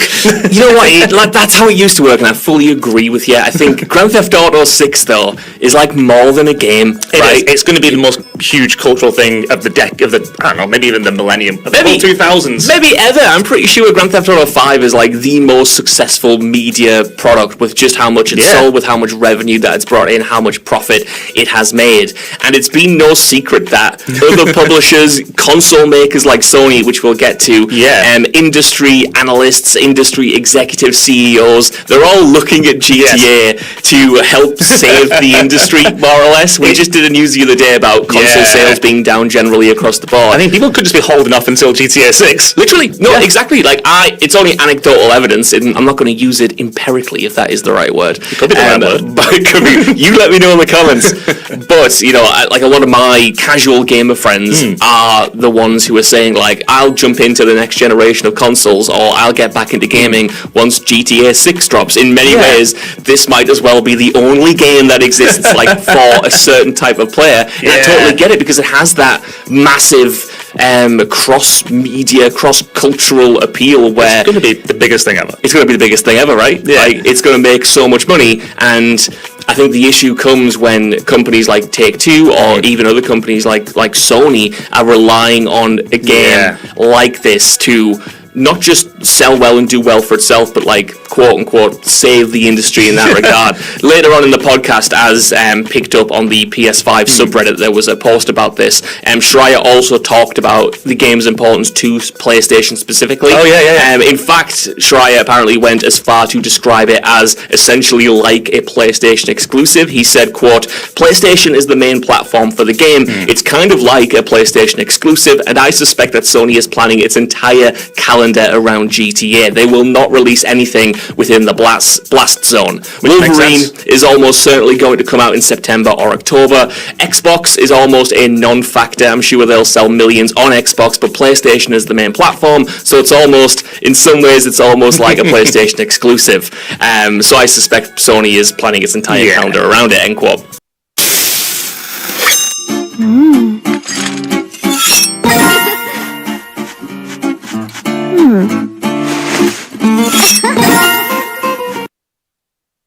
It's interesting because in my notes, it's irrelevant to GTA in a way, but Microsoft is launching Halo on PS5 for the first time. Yeah. And it's a huge deal, and it's kind of, this the remake of Halo 1. It's like a celebration of the entire franchise for 25 years. This is dropping on PS5, and it's meant to bring PS5 players in, meant to bring people to the franchise, and November is the anniversary, and that's when it's probably going to drop, right next to GTA 6. Yeah. So if this does get delayed, then Halo kind of has a better chance. And I'm a Halo boy. I love Halo. You are a Halo boy. So for me personally, I hope GTA 6 does get delayed so I can get more Halo. No, listen, I think there's going to be a lot of people like you, developers especially, who are kind of wishing that even though it's going to bring a lot of players into gaming, it's going to allow for a lot of console sales. There'll be a lot of people who are wanting to ship in fall of 2026 going, I actually wouldn't mind if this goes delayed until February. Just delay it, please. Like, how many games are just being sat on right now, just like, not even been announced because they don't want to even announce anything close to GTA and be on the same doorstep as it. Yeah. It's, oh my god, it just is like a huge earthquake in the industry, and delaying it even more just ripples even bigger across the world, because everyone has to change their plans around this colossal beast. It's kind of like, there's no good time for it to come out. There is a good time for gamers, because, we want to get it as fast as possible, but it's going to impact so many different people that whoever's celebrating that they might get to launch their game in fall 2026, there's going to be like the same amount of developers and publishers fuming that it's now being pushed and they need to scramble and rejig everything, you know what I mean? Yeah. I think it's interesting that it's coming, late within a console cycle, I mean, didn't Red Dead 2 come out close to the end of last gen? It did. That was like 2 years before the next gen kicked off. Yeah, because there was the Xbox One X, which had like an extra... Yes, yeah. RDR2 run better. But of course, Grand Theft Auto 5 came out the year that the consoles dropped, those being the PlayStation 4 and the Xbox One back in the day, which feels like a lifetime ago. Back in the day is a very upsetting thing to say around because it was like 13 years ago, going on for 13 years ago. I'm so old. But I think that with Grand Theft Auto, everyone's kind of like just waited, like you said, for the reason for it to be the reason to go out and get a console. And it's going to be interesting that if it does get delayed and we start seeing the other companies like Sony, like Microsoft, then begin to pivot away from the current generation to the next generation console that they're selling, like it's going to sell regardless of whatever 100%. Platform it comes out on. But it is kind of mad that it's not out of the question for you to suggest or for you to think that Grand Theft Auto 6 might be a launch title for the next PlayStation and the next Xbox, which, considering how long we've waited for this game and the fact that the previous game, Grand Theft Auto 5, released on the Xbox 360, that doesn't really have any relevance to this conversation. I just wanted to mention it to make you stressed out, because that just personifies the passing of time. I mean, the one thing is, like, I don't want a new console to release at any point right now, especially with the whole RAM shortages and all the things going on with, like, the AI world of nonsense. Yeah. Like, oh my god, please don't release a new console now. It's going to be too expensive. Microsoft, I'm looking at you mainly, because you're the ones who are going to do it. You're going to put Windows on that thing, and it's going to be atrocious. Don't do it. Don't release it next year. Just wait, please. And also, Rockstar, please release it earlier and don't put it on next-gen consoles. I think another point of worry as well is when they're going to actually release the pre-orders for this thing. Yeah, that's a huge part, isn't it? I know before we started recording, you mentioned about this, and I hadn't thought about the idea of once they do announce a date that is concrete, you will start to see the likes of special editions, collector's editions, deluxe editions, all the different editions of Grand Theft Auto 6 that they're inevitably going to release. And I think people will be more comfortable when you get access to that element of the game, because it does solidify it a little bit more. It doesn't make it 100% concrete that a delay won't come afterwards, but you do get that little bit more You feel confidence. like it's done. Yeah, you feel like it's done. Close. So if they're releasing pre-orders, you know it's close. And this is something that was actually pointed out by Kate Harold over on Gaming Bible. Good friend. Hello, Kate. But the fact we had no sign of pre-orders at all just kind of imply, a delay could come. There's no confidence in its release date. Yeah. Like, it's just they're not. They say a date in hope and pray, but if they don't actually put the pre-orders out there, then you can't trust it. Yeah, I would agree with that. But I don't want to end this video on a dour note. I do want to say... I know you do. I like doing that. I need a bit of optimism with GTA 6. I just want to play the game so bad. Like, I'm still someone who loves modern Rockstar. I'm so excited to see what they have been cooking for all of this long. I do think Red Dead Redemption 2 is like one of the best games ever made, and I'm a huge defender of GTA 5, so I want to play this thing. I hope it arrives this year, and I'm holding on to the idea that Jason Schreier said that, look, obviously it might slip, it's not 100% locked in, but the developers who are actually working on the game feel more confident about this release date than any of the others, and it doesn't seem to be a pipe dream that it might still drop. Fingers crossed, if everything goes well, if everything runs smoothly for the rest of the year, we might still be playing Grand Theft Auto 6 come November 2026. Oh, imagine. It just doesn't feel... Let's hope. It doesn't feel like a real thing. I agree. Listen, let me know in the comments below if you think Grand Theft Auto 6 feels like a real thing, because until I've got it in my hands, I might be on your side. Let us know. And also, if you want to watch more videos like this, head over to the What Culture Gaming channel on YouTube and indulge. The worst freaking state to live in right now is Kentucky. And hey there, gamers, Dreamcast Guy here. Today we're talking about Grand Theft Auto 6. what's interesting is that leak yesterday, I really think kind of showed that GTA 6, I feel like, is taking a tremendous amount of work beyond any game ever made. This is just such a big, lifelike, living, breathing world that the 14 years of development seems kind of crazy when you really say it out loud, but when you think about it, it almost kind of makes sense, right?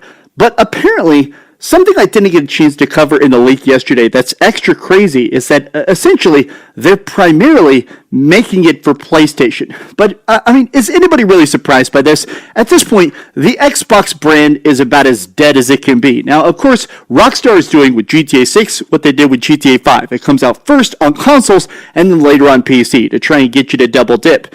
And I'll admit it, as much as I hate that strategy, it's going to work. Even if they charge $80 for this thing, $100 for this thing, I'm going to buy this thing on PS5 Pro, and then I'm going to buy it again on PC, because I am a GTA 6 simp. But what's crazy is that essentially, it sounds like they're primarily making it for PlayStation, because let's face it, that's where people are going to buy it. There's like 25 million Xboxes, maybe, whereas there's 80 million, even on the lower end, it seems like 80 or 82 million PlayStation 5s out there. Obviously, that's going to be where 99% of the audience is for that first year. And additionally, from what we've heard from developers, making stuff on the PS5 is just way easier. When you put stuff on Xbox, it's not just on the Xbox Series X, it also has to be on the S.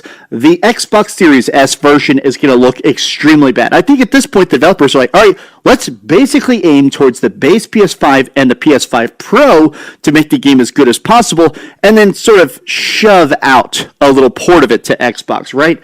You know, whether you're getting it on PS5 or Xbox, though, I think the real question, though, is what are we going to be doing? What are we going to play? Now, from the trailer so far, we've seen quite a bit of Jason and Lucia, and I have to admit that I'm very impressed by the Rockstar community for caring so much about the plot. You know, I kind of just think about the fact that because GTA Online has become the biggest thing of all time, I mean, GTA 5 is literally the biggest, crazy, highest profiting, highest selling game ever, and a lot of that's because of GTA Online. I'm glad that people seem to care so much about these characters, Jason and Lucia. But something interesting happened. New GTA 6 plot leak. Now you can see this came out 6 hours ago. This is from one of the top leakers on the Gaming Leaks and Rumors subreddit. But essentially what happened is that there's been a lot of discussion that people inside of Rockstar got caught leaking. They were leaking stuff to the press. Some of them were even actually posting stuff directly on social media, and they got fired. Now, what's interesting is that when this happened, everybody was kind of shocked because people were like, okay, I guess that explains. Hold it! Don't scream! That was too close! Dude, stop screaming. You're attracting them. Pick the sumo guy. You. Just you. Building your app. On Base 44. Welcome to the first ever GTA 6 Creator Roundtable. Portal 4, and it was... Yeah. As for new monetization, look, I think if there's a battle pass, and let's say that ties into GTA Plus, that would make me a lot more comfortable with GTA Plus being in the game. If you got the premium battle pass included with GTA Plus, for example, I think that's like a great use of GTA Plus. So we know GTA Plus will be there. It's going to be shark cards. At the end of the day, if it's not broke, don't fix it, right? Like it's most likely going to be the exact same. Well, I'm glad you mentioned GTA Plus. Do you think they're going to lock UGC and RP behind GTA Plus? That would be a really good way to make some extra bucks if they were really trying to monetize this thing. I think it's too early to really speculate about RP. I think we need to sort of let Rockstar make an announcement. I don't know if you guys have been keeping up to date with the, let's say, leaks and rumors with what's happening with RP, but I would expect an announcement very soon. Mm-hmm. And then we can sort of get a better idea of what Rockstar's doing with that. I just don't think we know for sure what's going on. That's fair. Fair enough. All right. Vice City Insider, you're up. You're on deck. What's one classic Rockstar world-building element, fake brands, radio ads, satire, that you hope they'll take to the next level in GTA 6? Okay, yeah. I feel like it has to be Life Invader, right? Obviously, we've seen it mentioned again in like the 2022 leaks, when that shot by the pool, I think. And obviously social media and everything like that, it's a lot more relevant nowadays. It just seems like a really natural progression for GTA 6. But yeah, I just think it's going to be, they have to do something with that, obviously. Yeah. Do you think that we're going to be getting like quite a few apps this time? Like they're investing a lot more money into like the phone apps, like with the Ride Me leaks and like all that stuff. You know, are we going to have like the ability to Uber people around and stuff like that? Yeah, I mean, I hope so. I think it's sort of inevitable that the phone's going to be a bit of a bigger part in GTA 6 than it was in like GTA 5, for example. Yes, like some of the leaked apps that we've seen, like the Cash app sort of thing. I'm not really sure how that would work, especially in online. Like if you can pay people money, if that is an actual thing, of course I have to restrict it to a certain amount each day. Yeah, well, especially if you can, buy funds with shark cards, that would complicate things for sure. If you're able to transfer funds in game. Yeah, it would just ruin the whole business model, wouldn't it? Yeah, definitely. Okay, Bogan. Sorry. Did somebody have something they wanted to add?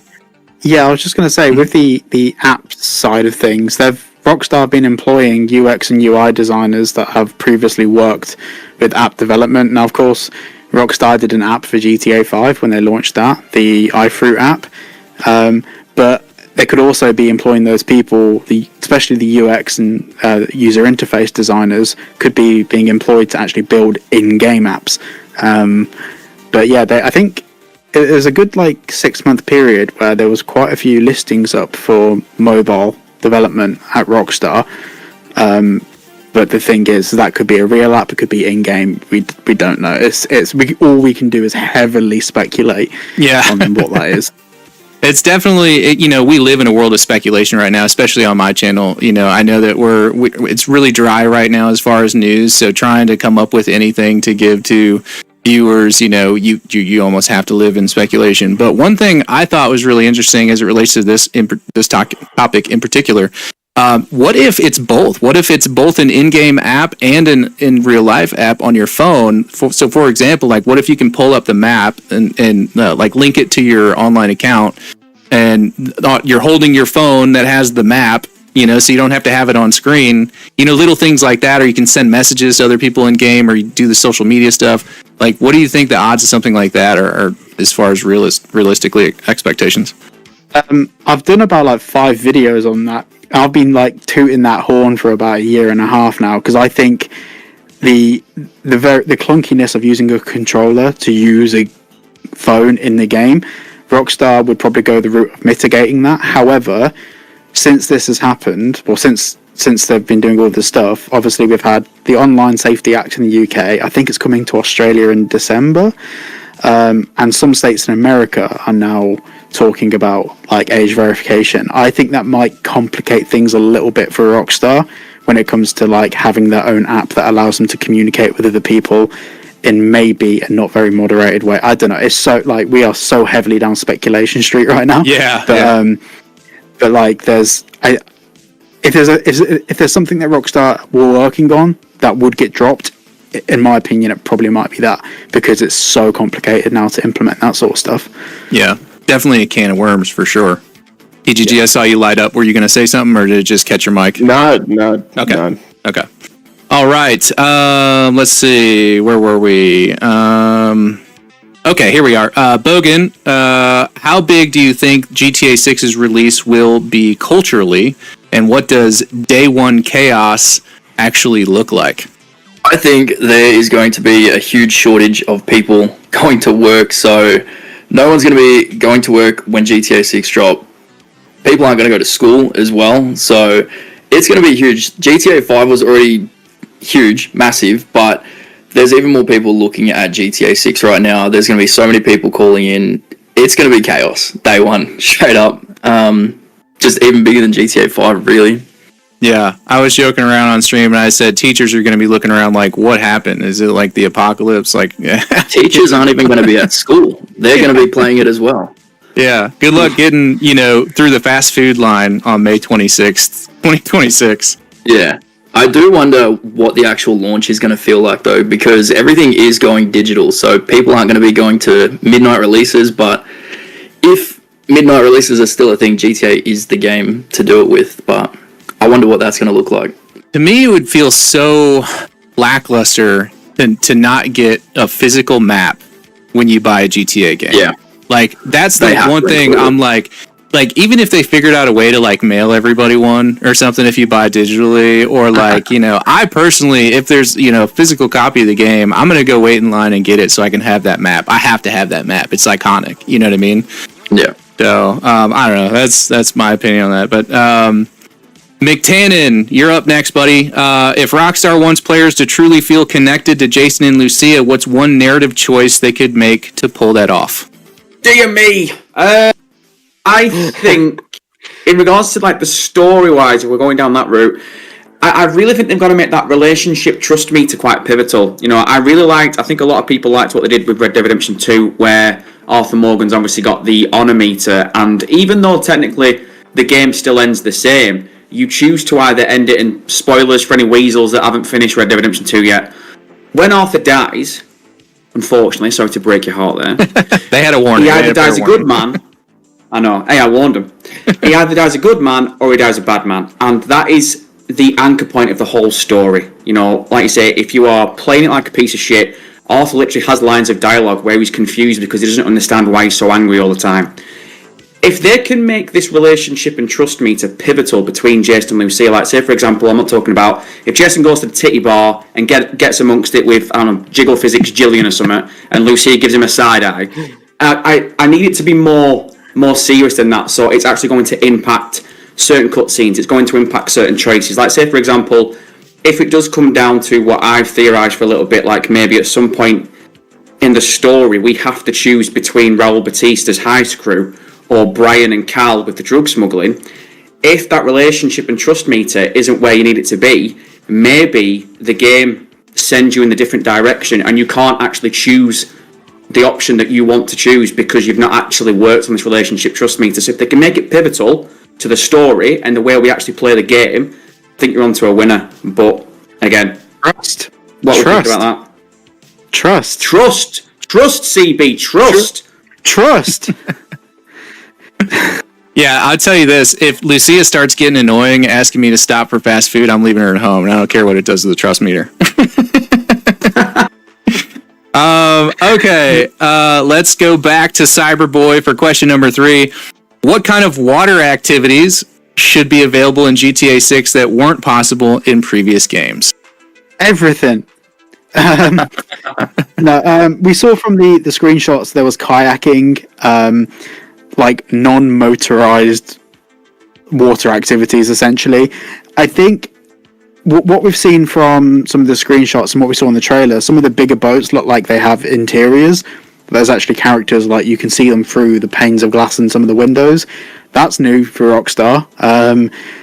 I think with Florida being the capital of boating for the entire world, Rockstar will have to really dial that into their game. And from what we've seen so far, the different variety of boats, I've done, I think it was like an hour and 20-minute long video just focusing on the boats in the trailer because there's so much nerdy detail, which is like attention to detail that they've put into something 99.9% of people could not care less about, but they went to the effort anyway.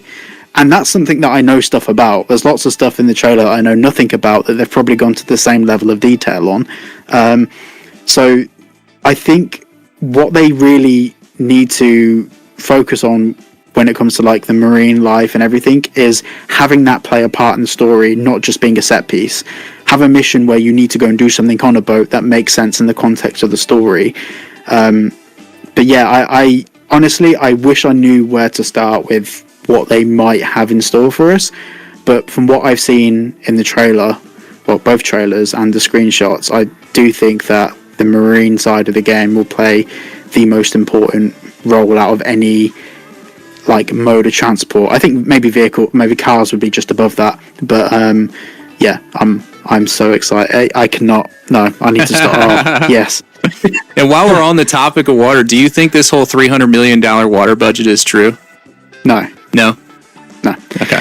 There is this theory has been thrown around there about what they've spent to develop the game, between like, I don't know, $1 to $2 billion. That is believable. I mean, looking at some of the companies that Rockstar's acquired in the past 5 years or 6 years, what they acquired those companies for, they account for a quarter of those budgets. So I think, those sorts of expectations of cost and everything, but when it comes to 300 million on water physics, if you actually break that down into like salaries and research development and acquiring technology, I don't think you're going to get there. I think they've probably got some extremely talented people working on it. They've probably spent tens of millions, maybe, but hundreds of millions. I don't know. I'm not qualified to really say, but I just can't see that Rockstar thinks about everything in the way of what do we put in and how is that going to positively affect the game so we can get that back out.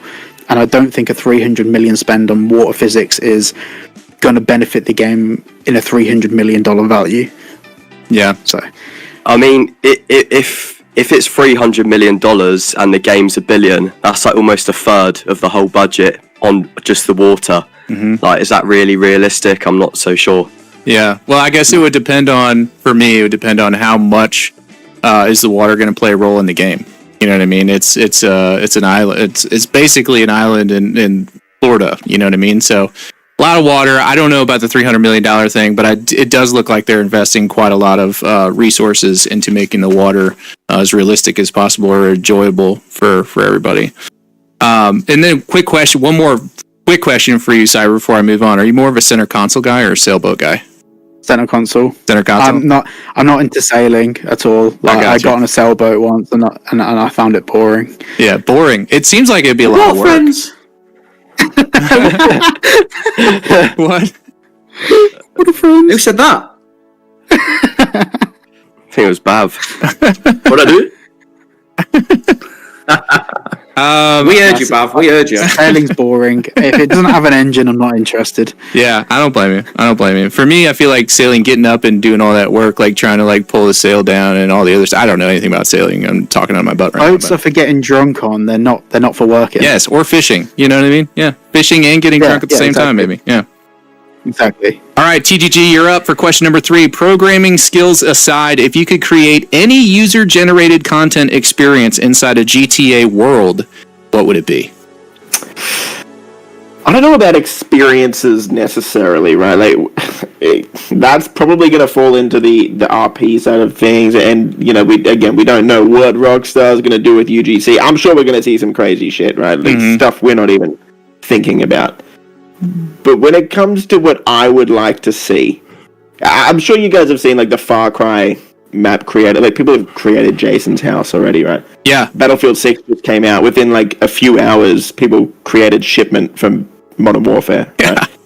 One of the things that I hate, and we all hate about GTA Online, is the lack of map expansions. But what annoys me even more is that people have gone to such lengths to recreate Liberty City, recreate Vice City, and it just gets shut down.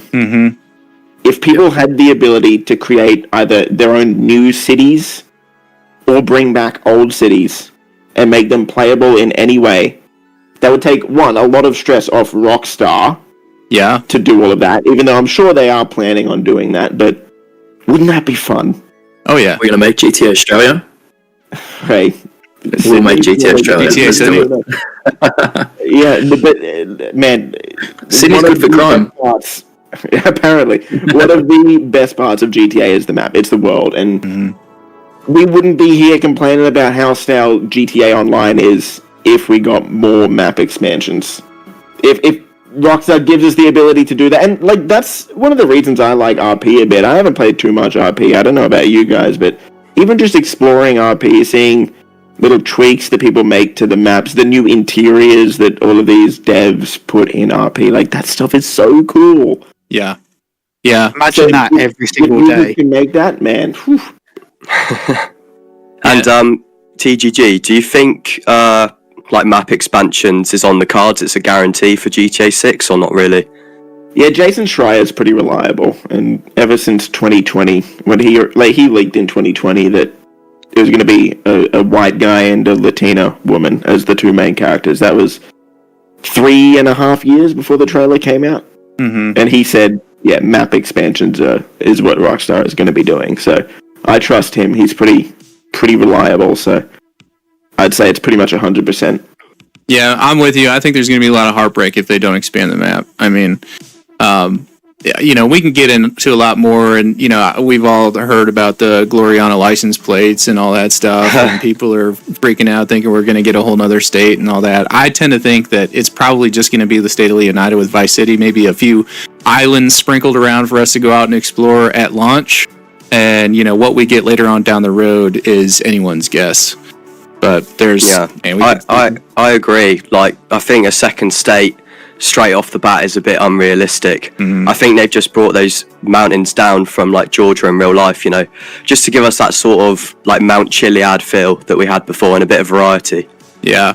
Well, Rockstar is known for trying to cram a lot of different, geography in one central area, that's in real life a lot more spread out, right?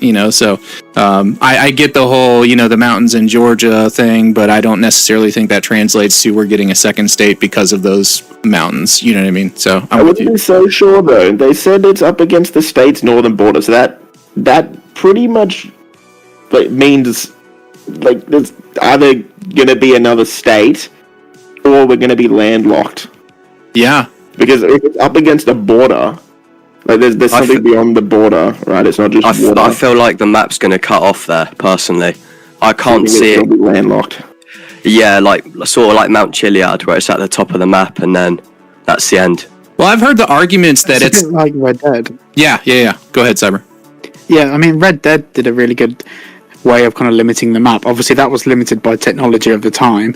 Rockstar might have to break all immersion just for the sake of not getting us to go across a border by just firing us to the other side of the map or something, or I don't know. They might have to do something ridiculously stupid, or they'll have a really smart way to keep us within the center of the map wherever they want us to be. We've had islands in GTA for years, and if Rockstar want to try and do something different, they have all of the tool sets to do it. I mean, in the early Grand Theft Auto games like Vice City, you couldn't go across the bridges because of the storms. Mm-hmm. How that looks in a modern day setting, we don't know, but I think a new state or a way to expand that map is possible. But if they do go for the island approach, if you look off the coast of Florida, you've got the Bahamas, you've got Cuba, you've got go down to the South America. Like, you've got different places that Rockstar could put the game, or a new DLC or an expansion, or like a Guam style mission. So I think, I don't know. We'll see.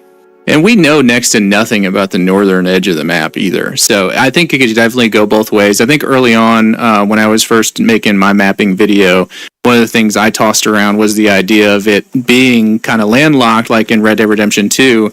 And somebody said, oh, well, you can't have that because, you have planes and helicopters and stuff, and you didn't have that in Red Dead Redemption 2. But it's like, yeah, but if you fly out over the ocean in GTA Online, it either crashes you or, forces you to turn around. It's the same idea. It's just over land.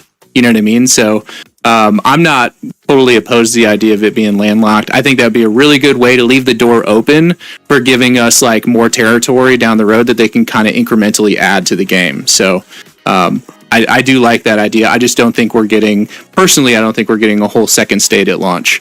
But we'll see. I mean, could be wrong. Been wrong before. I'm interested to know then here, are we in agreement that it's going to be an island, or do you think it's just going to, on the north, it's just going to stretch forever and ever? I tend to think it's going to be an island. My preference is for it to be an island. Yeah. I kind of tend to think it's going to be an island just because it's the precedent we sort of have with GTA games, but, that doesn't necessarily mean that they're going to stick to that. They could totally mix it up. Yeah, I'm just not sure how it would, obviously you just said, but I'm not sure how it would work with planes and stuff, It might just look a bit weird if you're flying over the whole island and then it's just the northern border and it keeps going. I saw something online. It's not going to look quite right. Well, at least if it were me, if I was designing it, I would design it in a way where you would have just massive land expanses, like farmland, whatever, that's just empty, that you just kind of fly out over, and it's not anything you have to worry about being super detailed for, because if you hang out in that area too long, you're going to crash or die or whatever. But just something that looks nice from the air, for a long distance out, and then that's it. You know what I mean? So, and then they could slowly add that back to the map if they wanted to, and then drop cities and whatever. But I don't know. I'm not a game designer. It's just or even just a really long bridge across the water. Yeah, exactly. The bridge never ends, but if they do add a map expansion, they just make the bridge shorter. Yeah, they could retcon it, kind of. Yeah, drop an island. It could work. Yeah. So, I think anything's possible. But if it is landlocked, what's stopping them from expanding anyway? If it's an island, in comparison to if it's landlocked, they can still do whatever, can't they? Oh yeah. I just think that we have to go back to what Rockstar said in terms of they don't mix up their words. When Rockstar says something, they mean it. They said Mount Caliga is up against the state's northern border. The border is a landlocked. Mm-hmm. So either it will be landlocked, or we will have at least 2 states in the map. That's fair. That's a fair point. Right. Also, didn't they refer to Leonida and Beyond, or was it Vice City and Beyond? I can't remember. Yeah, that's a good one. I don't know. Yeah. Are you talking about the Project I think Americas thing? No, when they put it on when Trailer 1 came out and they had the webpage go live, I can't remember if it was Leonida and Beyond or I think they Vice said Vice City and Beyond, but it might have been Vice City actually. Yeah, scratch that. I actually never even. But they did say border. Like that's the thing. A border can a border be separated by water? I feel like it has to be land. No, I don't know. We're getting technical here, but Rockstar would be specific with that sort of thing. So if it's a border, it's either going to be landlocked just to the one state, and there's just going to be land beyond that. Which there are borders at sea. There's borders at sea, but it has to be 12 miles off the coast. Yeah, so I don't see how that would work. Yeah. So that they wouldn't get that pedantic. So I think a landlocked border is the thing that makes the most sense. And it could be one of those things too that somebody at the dev company just kind of said, and it's like we're all running with it too. But I don't know. Yeah. In 2 years, this will fuck with TGG. Just write that down. Yeah, I think it's definitely interesting to talk about though, and which is why I wanted to bring it up and have these discussions. Let me get back. Let's see, where were we at? Who was the last one to answer the question? Let me see if you had. I think we're on. That was TGG's question, right? Yeah, we were talking about user-generated experience inside GTA. Vice City Insider. If you had to pick between the classic radio dial and a knockoff version of an app like Spotify, where you build your own playlist, but you could only choose one, what would you choose and why? Okay. I think it has to be the classic radio. For one, my music taste is just absolutely terrible. It's all music from my childhood, like childhood music, 2000s, Katy Perry, Bruno Mars. It's awful. So that the playlist thing wouldn't be great for me. That is pretty bad. Yeah, I know. It's awful, isn't it? But the main thing, we'd just miss out on discovering new music. And I feel like that's a big part of GTA is the great music. Yeah. A lot of like nostalgia comes from when you hear those songs again later down the line. I think that's what makes the GTA games good. You look back on it and you get nostalgia listening to all those old songs. Like, man, this was in GTA San Andreas. I remember this song. And then it just comes with all those memories. Same with Vice City. Vice City's soundtrack was just so good. I think it needs to be that. Because if you go ahead and you put your own songs in there, then you're not going to have that feeling. You're not going to look back and be reminded of GTA when you play whatever song it is that you're listening to. And to your point, this conversation's a bit silly to me. Sorry, you can guys have it. No, go ahead.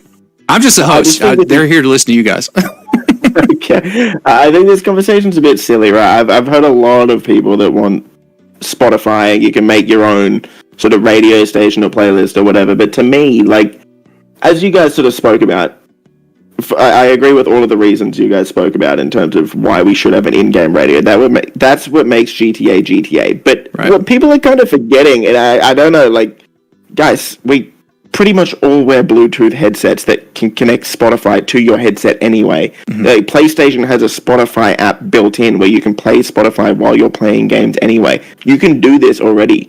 Why do you want to go through extra steps of putting it in an in-game radio dial? Like, just turn the radio off and you can play Spotify anyway. Like, that's already a thing. Then having to pay for licensing as well, which is a whole different thing. If you want to do that, you can do that now in GTA 5. Like, that is a feature on your PlayStation where you can have your own song playing through your radio. That's a really good point, actually. It's mind-boggling to me. Yeah, I don't know. People have just forgot about that. If you didn't know, yeah, guys, PlayStation 4 or PlayStation 5 definitely has a Spotify app. And if you have a Bluetooth headset, you can just play it on your phone. Mm-hmm. So if you didn't know, now you know. I think that's a bit of a silly thing to ask for. Also, as well, with GTA games, like with Vice City, for example, if you turn off the music in Vice City and just drive around, it feels empty. The soundtrack that they accompanied with that game is part of what makes the game so brilliant. And whether that's nostalgia now, looking back on the game, like obviously playing it when I was younger, I don't know, maybe it is, but Rockstar have a keen eye for detail on the arts, whether it's the visual side of the game or the auditory side of the game. And I would rather listen to the music that they put in the game for maybe that radio station at that part of the map or for that mission or even in online. Like, obviously it gets boring after like 10 years of listening to the same songs like you do, but I think for the first 5 years, the music choices that Rockstar will put in the game, I think we can trust them to get it right. Mm-hmm. Yeah, I'm with you on that. Just doing a quick time check. How's everybody feeling? I still got a few more minutes worth of questions and stuff, and then I've got some user questions, and then just the top 5 wish list. Are we good for that, or does anybody need to be anywhere soon? I'm good. Good. Yeah. Okay. Can I quickly have a drink? Oh yeah. Do your thing. Yeah. Don't worry. We'll look away. I have to turn around. No. Don't get it out. Get it out. Oh, I saw his chin. Screenshot. That's funny. Oh, I'm so dry. No, I was actually, I meant to ask you earlier if you needed to stop and get a quick drink break. Sorry, I forgot. I'm good. I'm electrolyted now. Okay. All right. But with regards to what TGG said about Spotify, aren't most people referring to it actually obviously being in the cars? So it only starts when you get in the car, sort of like, so it can fit with the immersion. Is that what's in GTA 5 or not? No. Yeah, it's the radio. Is it worth going through this entire hassle and effort just to? Like, you can press the pause button like when you get out of a car if you really want. Like I don't know. I just think this is asking a lot for Rockstar to go and do this and deal with potential licensing issues and all of these things for very little benefit. And I honestly never even thought about it from that perspective, but that makes a lot of sense. Like, you're absolutely right. You have a Spotify app, except for the people that are hoping to get a free Spotify subscription when they get GTA 6. But that's the only people I think would be bummed out, the ones that don't have it. But I can totally see that. You say something you wanted to add, Cyber? No, just it was exactly that. Like, there's the logistics of it aren't going to add any value to the player. It's just going to add a significant cost to Rockstar. And the cost of licensing, let's just say a quarter of Spotify's library for in the game, that's going to be 10, 20, 30, 40, 50 times the cost of the game. Yeah. Just that alone. Like, that's, we're talking tens of billions. For sure. It's just not feasible. And who's to say Rockstar won't have, like, curated playlists as well? Yeah. Right? Like, who's to say? We're looking at this from a GTA 5 perspective, where we're just thinking they're going to have radio stations. What if they don't just have radio stations, right? Like, we're in the modern era. What if they have, set playlists that you can do? What if, like, we don't know what the phone system's going to be like. You could, for all we know, there could be like an in-game version of Shorts or TikTok, right? Like, we don't know. I think Rockstar is something planned, and I just think people who are asking for Spotify in the game, I think they're going down the wrong path. Yeah, I agree with you completely. And if they were going to have some sort of like playlist thing, I don't think it would be through like a third-party app like Spotify. I think it would just take a curated selection of the music that's in the game and then let you reorder that in whichever way you wanted for, whatever playlist you want to create. That makes more sense to me. That'd be easy enough to do. They'd probably put it in their own app, wouldn't they? They'd do a knockoff of Spotify, like Sploogify. Or like Shitify or something. If people haven't like figured it out yet, Rockstar will do absolutely everything they can to avoid having real brands in their game in any way possible. Like, they will do everything they can to make sure that doesn't happen. So yeah, that's exactly right. That, and they're totally run off satire. Okay, McTannen, I'm sorry, we almost skipped Bogan. I've got you here, Bogan. It's launch day, May 2026, or May 26, 2026. You boot up GTA 6 for the first time. We're getting to 60 early. The intro cutscene ends, and you take control of either Jason or Lucia. Who do you pick, and what are they doing when you first get control? I think I'd have a hard time choosing, to be honest. Like, I'd probably play as Jason the most, but I am excited for Lucia's character as well. First thing I'd probably do, those jiggle physics, Jesus. Look, I've got to test them out, of course, but honestly, the first thing I really do want to get is I want to hop into the Banshee, and I just want to cruise through Vice City and just look at everything, pretty much, and just be in awe of what they've created with the world. I think that's it for me, is just explore. Yeah. And a completely random thing that I also want to do is try and find Dexter Morgan's apartment, if it exists in the game, because I love Dexter, and I got to find it. I'll be the first person to find it. Well, give us a shout when you do, because I'm going to go look for it. I will.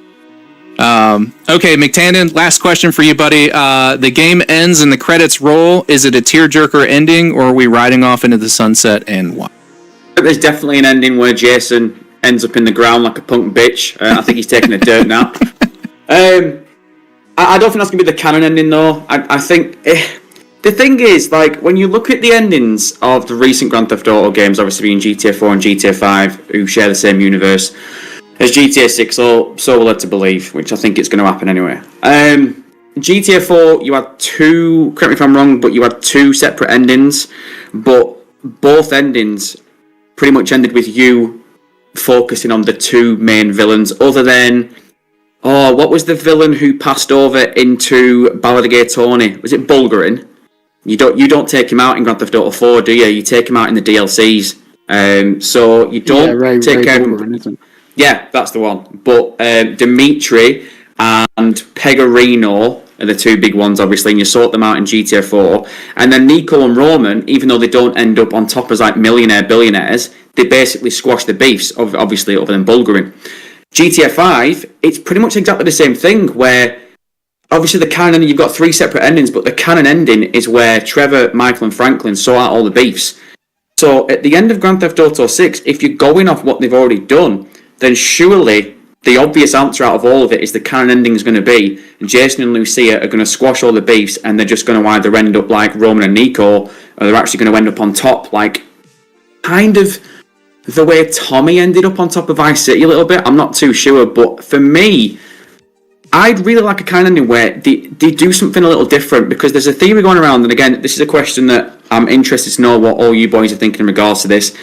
If there's a chance that this could be the last Grand Theft Auto story we get for at least a very, very, very long time, if there's going to be Grand Theft Auto 7, there's a good chance that maybe that's going to start another universe, because again, we've got a split divide between the 3D universe and the HD universe.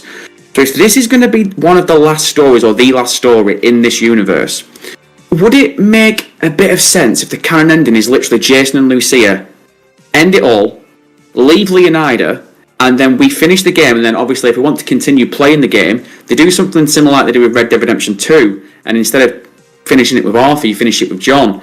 In Grand Theft Auto 6, we finish it with two other characters. Like, people are being banded around for ages that there could be a third playable character. I don't think there's going to be a third single character. I think if it's going to be something like that, Jason and Lucia are going to end the game leaving Leonida, and we're going to continue the game or the story or whatever with two other characters that we come across in the game. Like, what do people think about that? Anybody want to take that one? Yeah, don't talk all at once, by the way. I was sort of just thinking, McTannen, like, obviously we was linking a little bit back to earlier, we was talking about the trust meter and stuff like that. Do you think the canon ending is going to be highly dependent on the trust meter maybe being completely full? That's when you get the true canon ending? Or do you think it's not going to have much of an impact? I'd love that. I think that'd be brilliant, because again, it gives more impact to the whole idea of what you're doing within the game, because again, like with Red Dead Redemption 2, I love Red Dead Redemption 2. I think it's one of the best story games that we've ever got, not just from Rockstar Games, but in general in the gaming industry. The honor meter is brilliant, but unfortunately for me, the game ends the exact same way regardless. If you can find a way, like I said this before, I mentioned it briefly before, if you can find a way in Grand Theft Auto 6 where this trust relationship meter truly truly impacts the ending of the game, like where you said, you made a really good point then. Maybe there's a chance where if you get the trust meter bang on, the relationship meter where both of them trust each other, you literally finish with the canon ending, like the whole point of the game ends the way it's supposed to end. Yeah. Whereas if you completely ignore the trust relationship meter or whatever, or you screw one over, or you choose the wrong decisions, you get the shit ending and you can't actually access the right ending because you've not played it the way, not you were supposed to, but like the trust way, the relationship way, and that would make a lot more sense. I like that idea. I like the idea of, like you say, the meter isn't just there for the sake of it to, you know, add a little bit more to the story. Like, it actually is impactful to the very ending, to the actual point of where you can't unlock the canon ending unless both of these suckers trust one another 100%. I like that. Yeah. It'll be good, like similar to RDR2 as well. You know, for replayability purposes. Maybe obviously it changes based on that trust meter, and then if you got one ending, you can go back and play it again, etc., etc. Oh yeah, definitely. And again, as well, another question for you boys. We got 2 separate endings in Grand Theft Auto 4. We got 3 separate endings in Grand Theft Auto 5. But we're not playing with 3 characters now. We're back to playing with 2. So, do you think we're going to get 2? I think minimum we're getting 2 different endings. But do you think we're going to get 2 endings, 3, 4? Like, what do you think? I hate multiple endings. I think the way Red Dead 2 did it was perfect. It is the same ending. It's but it's a different, like you said, spoilers, Arthur dies. It just depends how Arthur dies. It's slightly different, right? I think, I actually hope they do the same thing for 6. Jason and Lucia have to die, like they do. I think the reason Bonnie and Clyde is so iconic is because of how it ends. Mm-hmm. It is. And as you said, McTannon, look, for the past however many GTAs, our protagonist has lived. And that's the canon ending for 5, right? And pretty much all the other previous ones, our main character has lived. I know a lot of people are upset saying, oh, I don't want our main character to die again. Rockstar's done that so many times. That's been a Red Dead thing. That hasn't been a GTA thing. Mm-hmm. It hasn't. Yeah. So we gotta put that to the side. That's a Red Dead thing. I think Rockstar here has the chance to tell a story that is talked about for a very long time. They're gonna have a lot of eyeballs on it, and they really have a chance to make a statement piece. You see how many people talk about Red Dead 2. You see that story, how impactful that is. To this day, there are videos covering that story that get millions of views on YouTube still. Yeah. I think they have great potential with these characters, and if their fate is to die at the end, I just think that makes for such a great story. It's gonna suck. Yeah. And I think you figure out the gameplay things later on, right? What that means and how that affects the game after you finish the game. Who cares, really? Like, they can make a third playable character, or they can just let us play as Jason and Lucia still. Who cares? Yeah. I really like that idea because, again, like I said, if there's a chance that maybe Grand Theft Auto 6 is going to be the end of this universe, ending it with Jason and Lucia going out like Bonnie and Clyde, I think that is such a good ending. Especially if you don't see I it don't coming. think it'll be the end of the universe, though. Pardon? I don't think it'll be the end of the universe. Like, do you not think with GTA 3, Vice City and San Andreas being the first one, and GTA 4, 5, and 6 being the second one? They didn't intend for it to be 3, 3, and 3. It was just because, like, they updated to 3D, then you would I think it was unless you want to, like, VR, which we're not for GTA 7, let's be honest. It'll stay in the universe. Going on to the ending thing, I love the idea of there being the canon ending, and that's it. I think if they're going to explore different routes that you can go, it will be in the story. Rather than doing this mission, you do that mission instead. Rather than taking out this guy, you take out that guy. Like, if you look at, like, Detroit Become Human, that's a brilliant example of how there's, for the most part, the same endings, but the way that you get to the endings may be slightly different, but not to the point where it dramatically changes the story, but it allows you more freedom as a player whilst not taking away from the story. So having, like, one definitive ending, but maybe a couple of things in the story, extra missions that are unlocked, or different, or maybe you can skip a mission by doing something else, that might be the nicest way to be a linear story whilst not being linear gameplay. Yeah, my thing is, as long as it's written well and we don't see it coming, then I'm happy. I fully expect them to do that. I know a lot of people are worried that Dan Houser's not a part of it anymore, but there's a lot of writers over there, and his DNA has been integrated in this game for a very long time. Everybody knows, what a Dan Houser-esque story is and how to achieve that. So I'm not too worried about that. I just think Rockstar's been dropping hints, man. I do. The very first artwork we got was them up against a car, just like Bonnie and Clyde, bullet holes in the side of it. Yeah. Right? Like, that was the first artwork we got for GTA 6. That's how Bonnie and Clyde died. Yeah. Right? And I think, we gotta look a little... I think Rockstar does these things intentionally. The Raul Batista artwork, or was it the artwork, or is it the screenshot? One of them. He's wearing the same outfit as Lance Vance. Everyone's gonna betray you, right? Like, you've got that dodgy vibe, right? Like, I think Rockstar is dropping hints. I do. I don't know. Maybe that's just me being a theorist, but I think they're pretty cheeky, as you guys say over in the UK.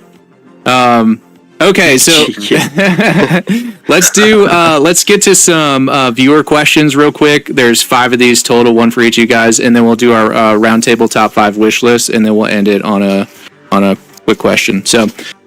First one is for McTannon. GTA has always mirrored society through satire. If GTA 6 ends up shaping culture as much as reflecting it, what new behaviors or attitudes do you think players will start adopting because of the game itself? And this question was from Midnight Gaming 9144. Shout out to Midnight Gaming, friend brother.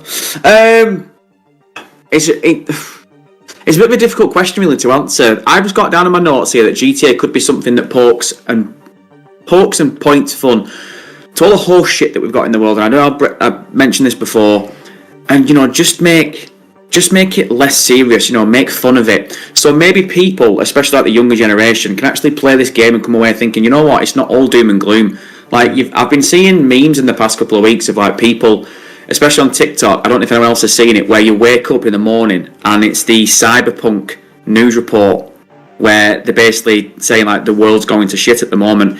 If Grand Theft Auto 6 is going to be this generation-defining video game, if they can just give us, like, a fresh, fun outlook on all this crap that we've got right now, I think it could be impactful in a good way. But, again, if anyone else wants to jump in and give their opinion on it, they're more than welcome to. But it's just... I'm still just expecting a video game first and foremost, and if it can be a positive to someone else in regards to the real world, I'm all for it. I mean, Red Dead 2 changed the way a lot of people live their lives, if we're being honest. Yeah. Like, the story was told so well in that game. It taught so many people that revenge isn't worth it. It taught so many people that what is important in life is being a good person, being selfless. I don't know. I think Rockstar might try and send some sort of message again. I don't know what that message is, but I think that, very good chance Rockstar tries to send a positive message out in the world. I agree. I think culturally, if it would do more good than harm, that's a win for society in general. But, it usually always does. Cyberboy, this question is from T. Burton 413. He said, I'd like to see you guys discuss the future of GTA. So assuming the new online becomes a hub similar to Fortnite, Roblox, Warzone, etc., do you think this would allow them to churn out single-player stories sooner than new maps be merged into online? So GTA 6 and online be separate experiences that share a world, and when GTA 7 releases, that will be separate, and that the world gets added to online. I don't think UGC and stuff will allow Rockstar to release more regular updates. They're not... For them, the time factor's never been important.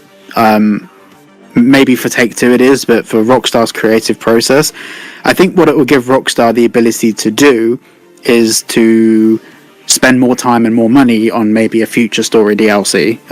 Whether it takes them 10 years to drop a new story DLC, they can spend more time and money making it the best DLC, make it almost like a completely new game, which is kind of what it was for GTA 4, those DLCs. I think they're gonna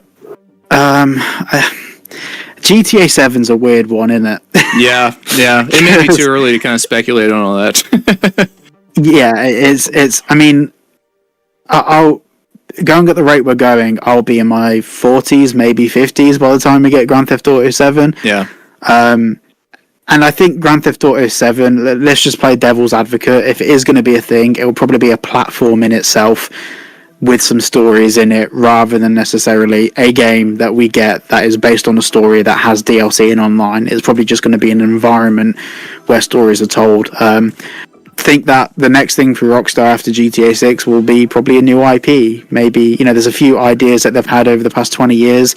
A popular one, which is a thing that I'm really siding with, is I'd love a Red Dead Redemption style game, but in a pirate setting, like a Caribbean, like ye old pirate sort of game. I think that'd be a cool thing for Rockstar to do, and there was some like rumors in the early 2000s that they were looking at that, and also a medieval game, but that I think I think we are 15 years too early for that conversation. Yeah, I'm with you.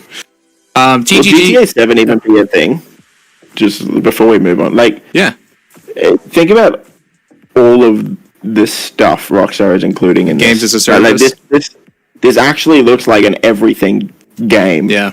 Right, like if they've got like every possible side activity in the world, if they've got this perfect platform that makes people create content, like who's to say? I don't know. Like, will GTA 7 even? Well, there's no Fortnite 2. Imagine a Minecraft 2 or a Fortnite 2 or a Roblox 2, right? Like, I'm not so sure. Well, especially if they're going to expand and create more areas and more map and all that. And then with UGC being a thing, we become like the, content developers for the game, basically. So, I'm with you. That's a good point. I don't. Like, if the game does turn out to be as great as it looks, what could they improve on? I don't know. Maybe it's too early to jump into that stance because we haven't seen the game yet. But like, I find it hard to even imagine what could possibly be in a GTA 7. Like, it seems that we're already getting everything we've ever possibly wanted or could ask for in a game in 6. Like, yeah.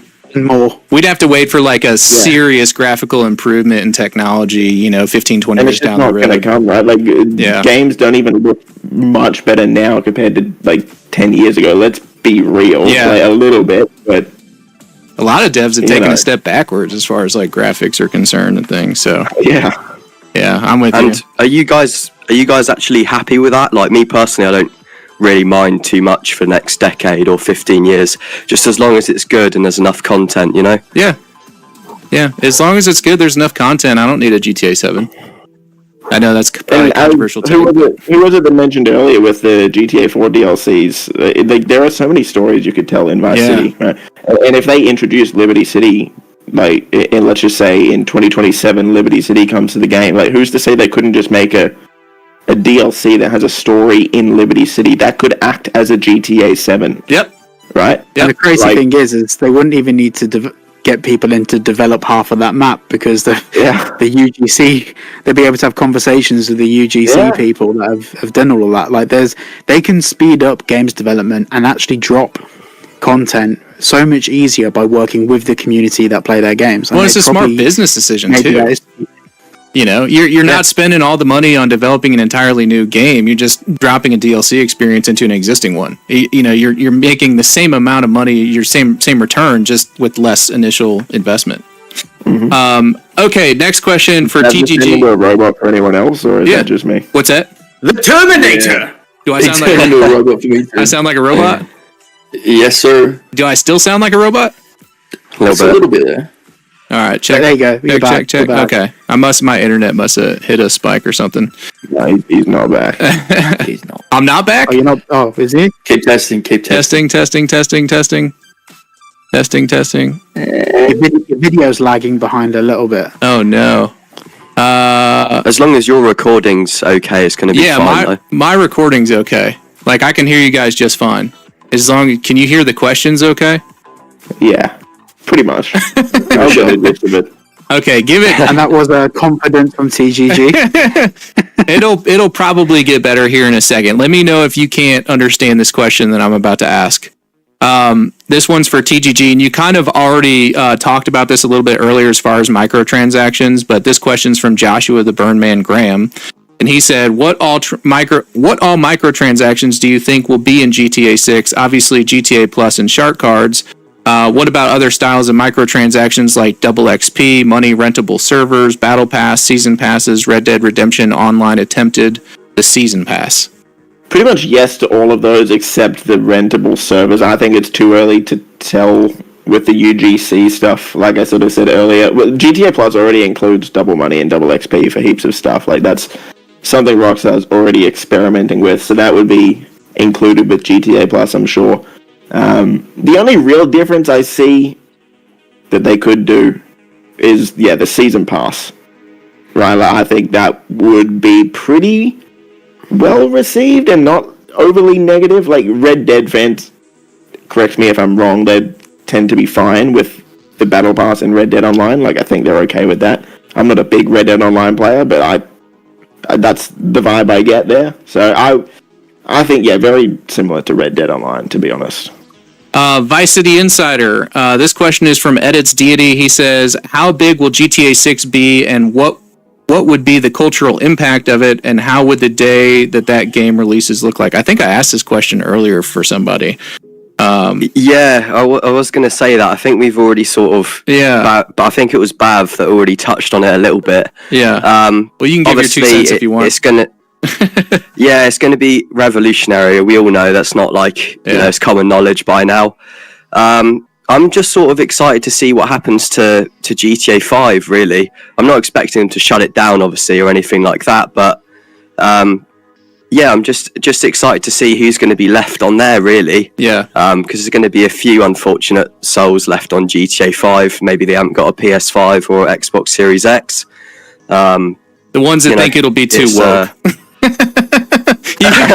We've all had those people in the comments. That's funny. It's ridiculous. Yeah. It's like it's a rock There star. will be people just by it because they think it's going to be woke. They'll stay in Los Santos forever. Yeah. It's woke because woman. Yeah, right. It's so stupid. Okay, and then Bogan, this one's for you. This one is from Oliver Holm 1146. He asks, when do you think online will go public? I myself hope for at least a month after the release of the game, so I have a decent time to enjoy the story before hopping onto the online grind with the boys. No, I agree with that. I think the 1 month gap after the release would be perfect because it gives time for people to actually complete the story, which is where some of the best work is from Rockstar, is in the story. And there's people out there that completely skip over the story just to get stuck into the online and they never get to experience that. So if you lock the online away for a month or so, then people can actually get into the story and enjoy it for what it is. But I'm hyped for the online as well, but I think we just need that time to fully experience the story before the actual grind starts, because once the online comes out, a lot of us probably won't go back to play the story. Yep. Like, sure, you'll go back occasionally, but you probably won't. Unless the online is really good. Okay, so that kind of wraps up the viewer questions. Now I just want to quickly get through our top 5 wish lists. I'm sure you guys all have yours handy. So we'll just kind of do this round table. Take as long as you like, as quick as you like, however you want to do it. I'll start off by saying my number 5 is wheel and pedals being integrated into the vanilla controls for the game. I would love to be able to drive around and run from cops with a race wheel and pedals. That sounds like a lot of fun.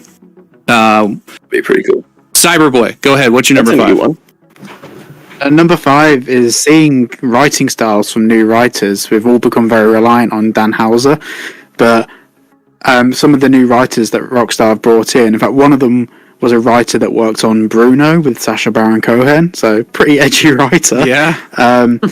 And I'm keen to see what these new writers and new writing styles bring to the game. I'm just really, really, really excited to see how they're doing that, and I'm hoping that they can maintain the Rockstar character. That's a good one. TGG, what's your number 5? I'm going to go with the boring one you've all heard. No futuristic stuff. Keep it grounded. That's a good one. If there is futuristic stuff, don't give it weapons. Like, San Andreas had jetpacks, right? Like, jetpacks have always sort of been part of GTA, at least in the single player.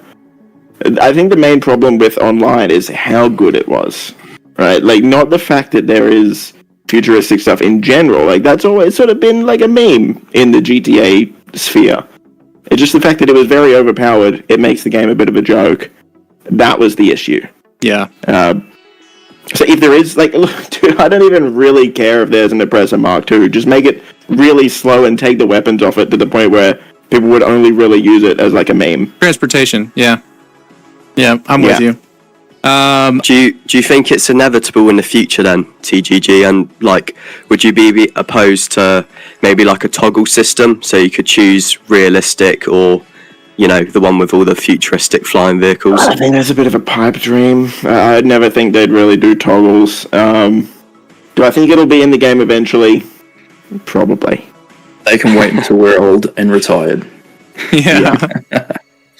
Yeah, I think if they focus on a more grounded, experience and really fleshing out and making it feel as immersive as possible, then you don't necessarily need all the glitzy, shiny toys. You know what I mean? Like if they really just make it an entertaining, fun world with plenty of activities to do, you don't need to drop MK2 oppressors and the flying cars and all that stuff. But that's my opinion. Yeah, I think. Sorry, I think Cyberboy made a pretty good video on it, like the reasoning behind the Oppressor Mark II and why people want it back is a little bit flawed.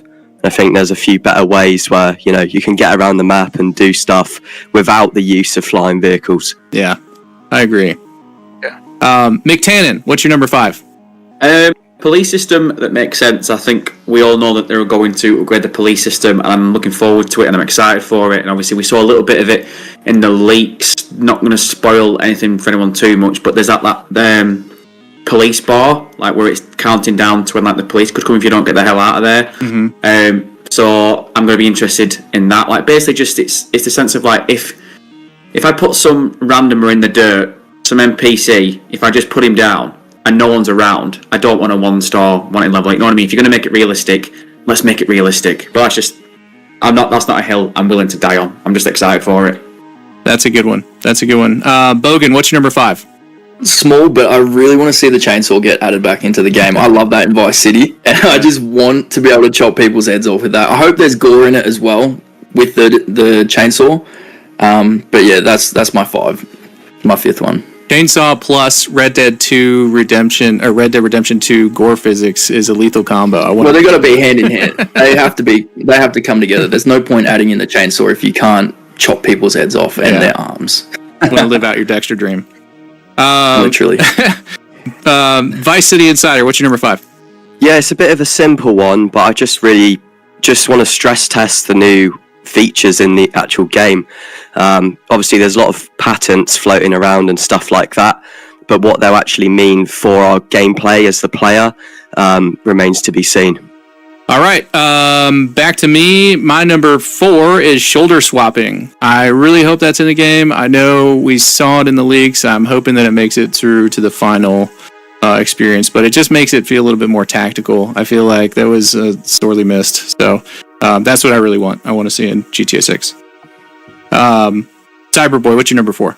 World evolution, like we had in Red Dead, where buildings evolved over time, projects would get finished.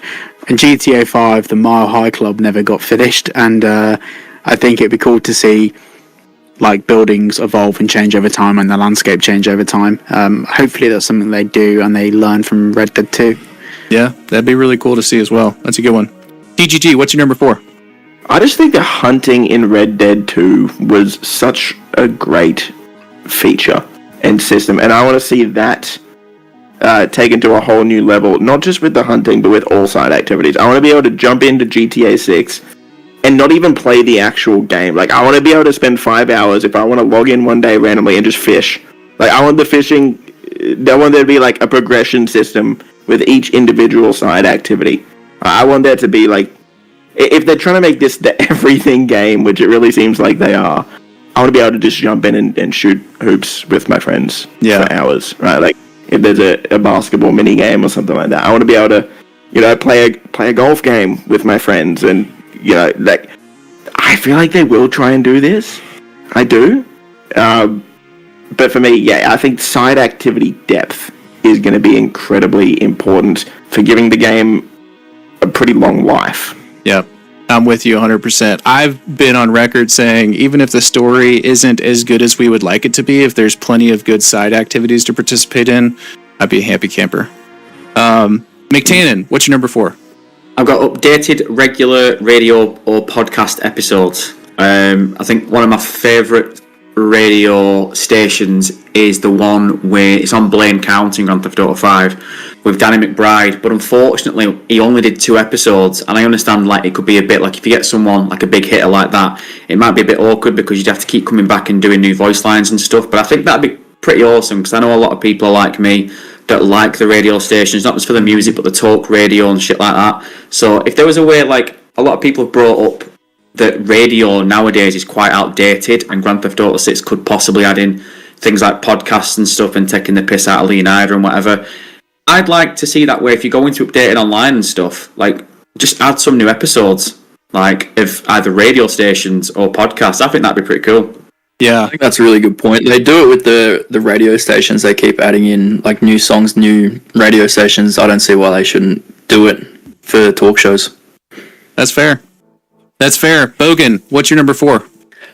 Number 4 for me, I think Rockstar should include a proximity chat into GTA 6 Online. I don't know if you guys have played it, but Lockdown Protocol has a pretty decent proximity chat system that if you run around a corner, you can't hear your friends that are around there, and I think that would make for some really good, funny moments in online. Yeah.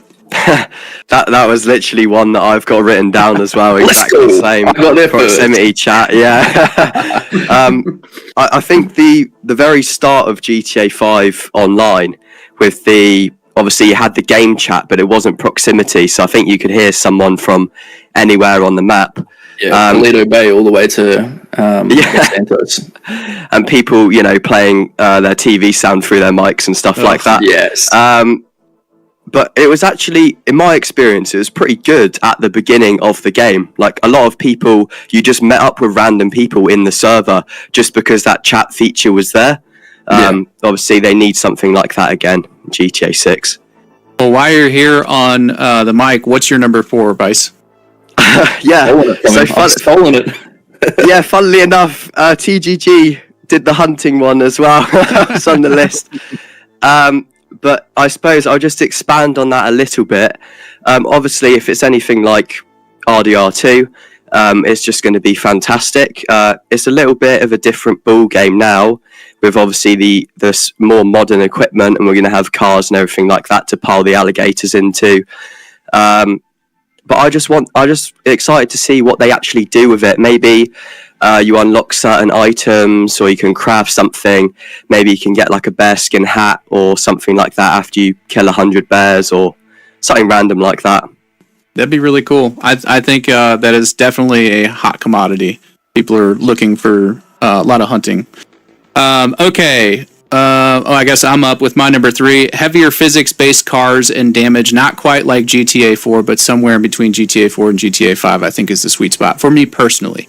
I like having the weightier feel of an SUV slamming into a sedan and kind of knocking it back like it would in real life. Not necessarily. To me, GTA 5 at times feels like you're playing with toy cars and smashing into each other, the way they kind of react and flip around and all that. So I would like to see a little bit more physics-based driving in GTA 6, but not so much so that it rules out the casuals being able to handle it. So what's your number 3?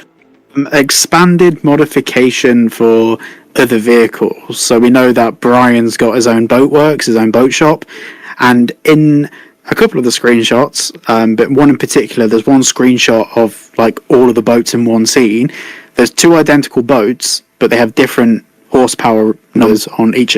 On each boat has different horsepower number on the engines, so that the vehicles are identical, other than the power of the engines, which is not something we've seen from another Grand Theft Auto game, which makes me think that I am such a fucking nerd.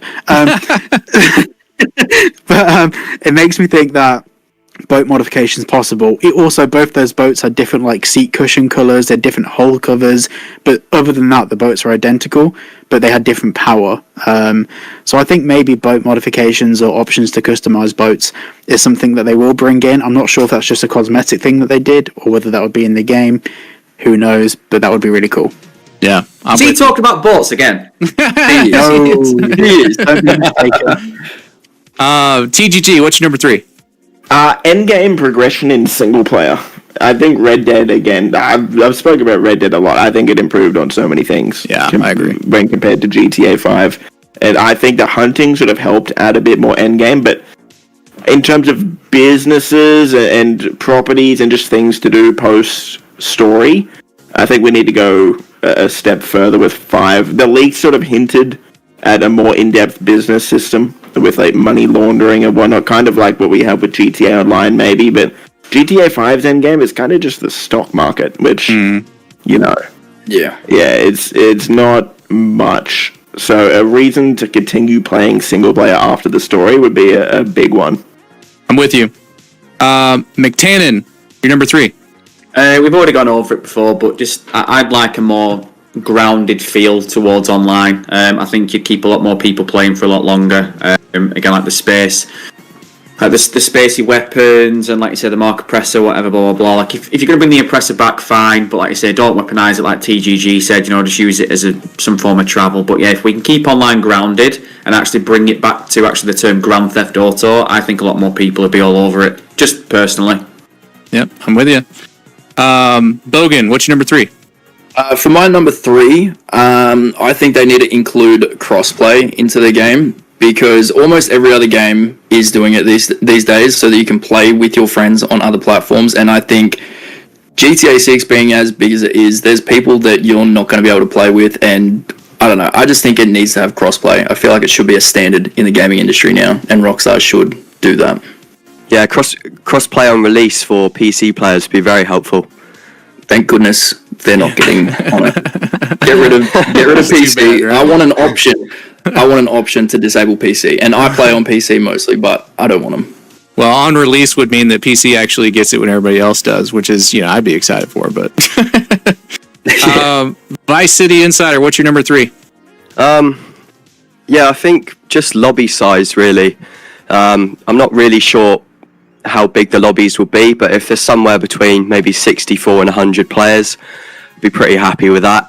And mainly just when it comes to actual matchmaking as well, sort of race lobbies and stuff like that. I think right now it's like a maximum of 30 players in GTA 5. If it's, 50, 64, I don't know how realistic that is, but just more full lobbies, it's just going to be insane. That's a good one. Okay, my number 2 is better weapons and sound effects. Now, I saw in the leaks that, the weapons sound a lot meatier. I do have a slight concern that maybe they're using some placeholder sound effects, but I'm hoping that everything just sounds a lot better in GTA 6. I feel like it will. I feel like we've got to kind of go in that direction. But that's my number 2. Cyber, what's your number 2? Interaction with objects and NPCs. So, like in Red Dead, we can greet or antagonize people, and those would have different outcomes and different results to whether we get in a fight with someone or not. I'd like to see Rockstar expand upon that to make GTA 6 feel like a living, breathing world where you can go up to people, you can maybe rob them, greet them, antagonize them, whatever it might be. And the same thing for objects, being able to loot cupboards and, grab steel guns and stuff from people's houses rather than just going to like an ammunition and buying weapons. It'd be nice to actually have a bit more of a world that we're in rather than just a stagnant place.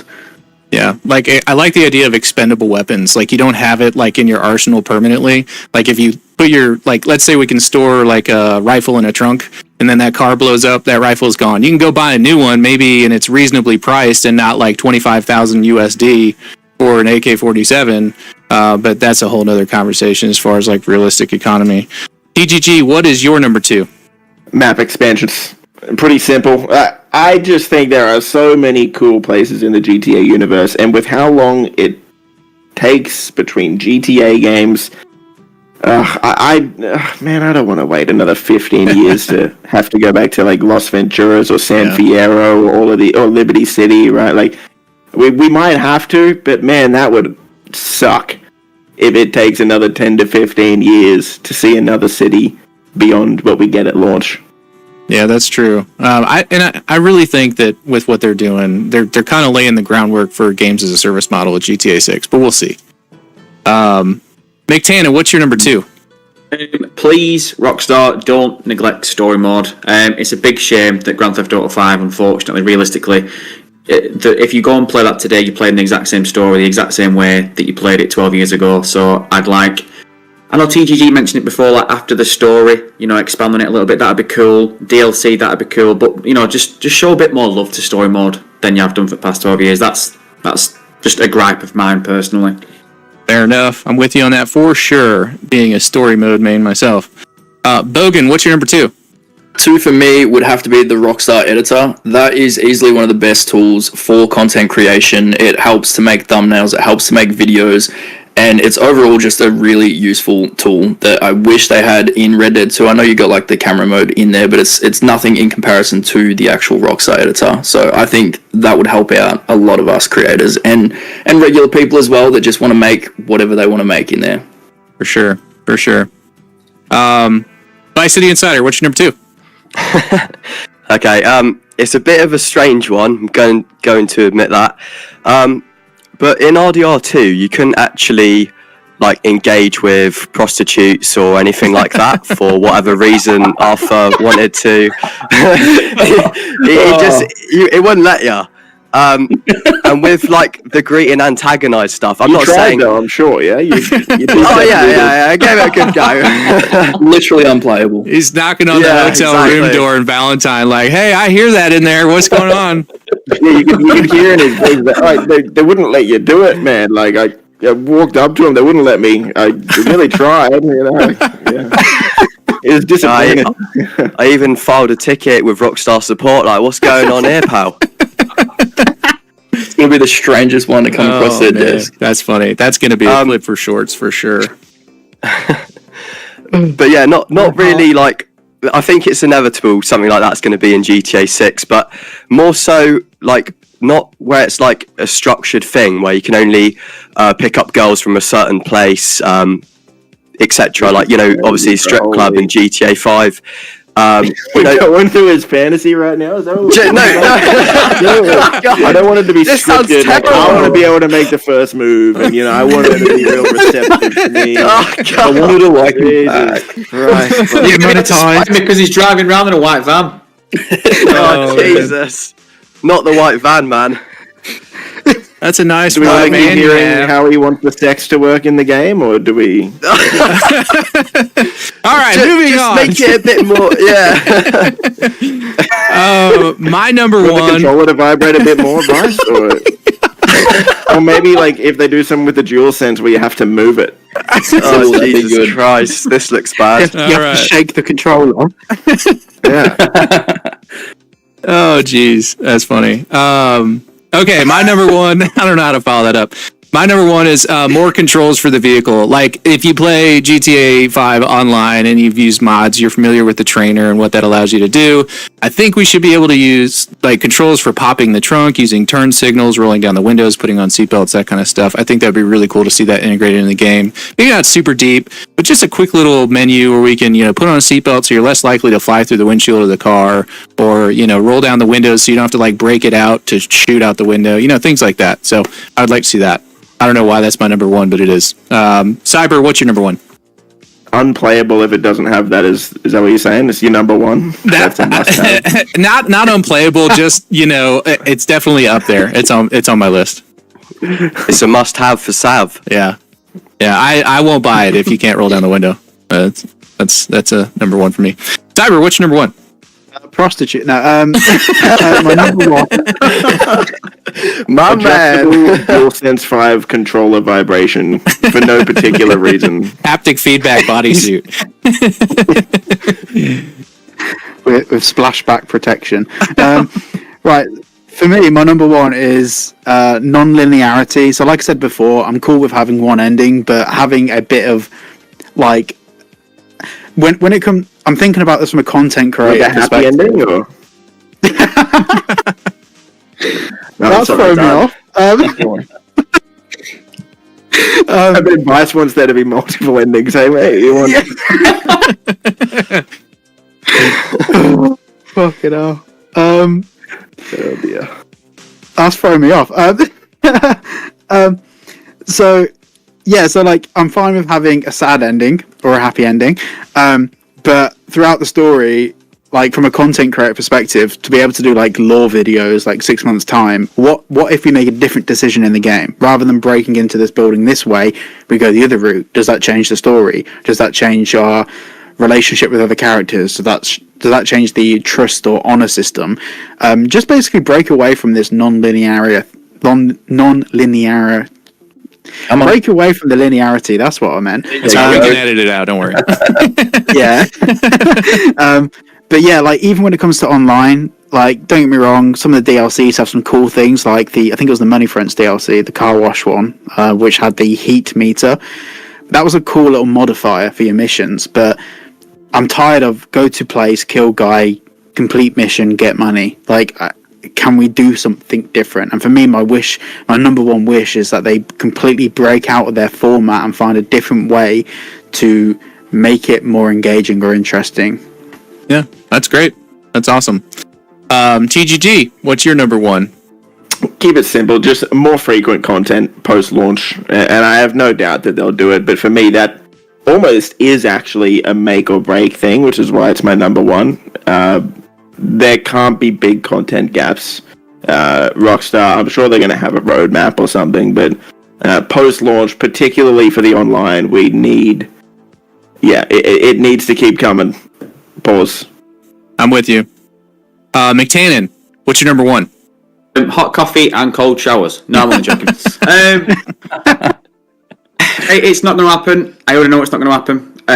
But dare I say, shoot to the stars and get a better story than Red Dead Redemption 2. Red Dead 2, obviously, I think a lot of us are all in agreement. It's one of, if not the best story Rockstar Games ever gave us.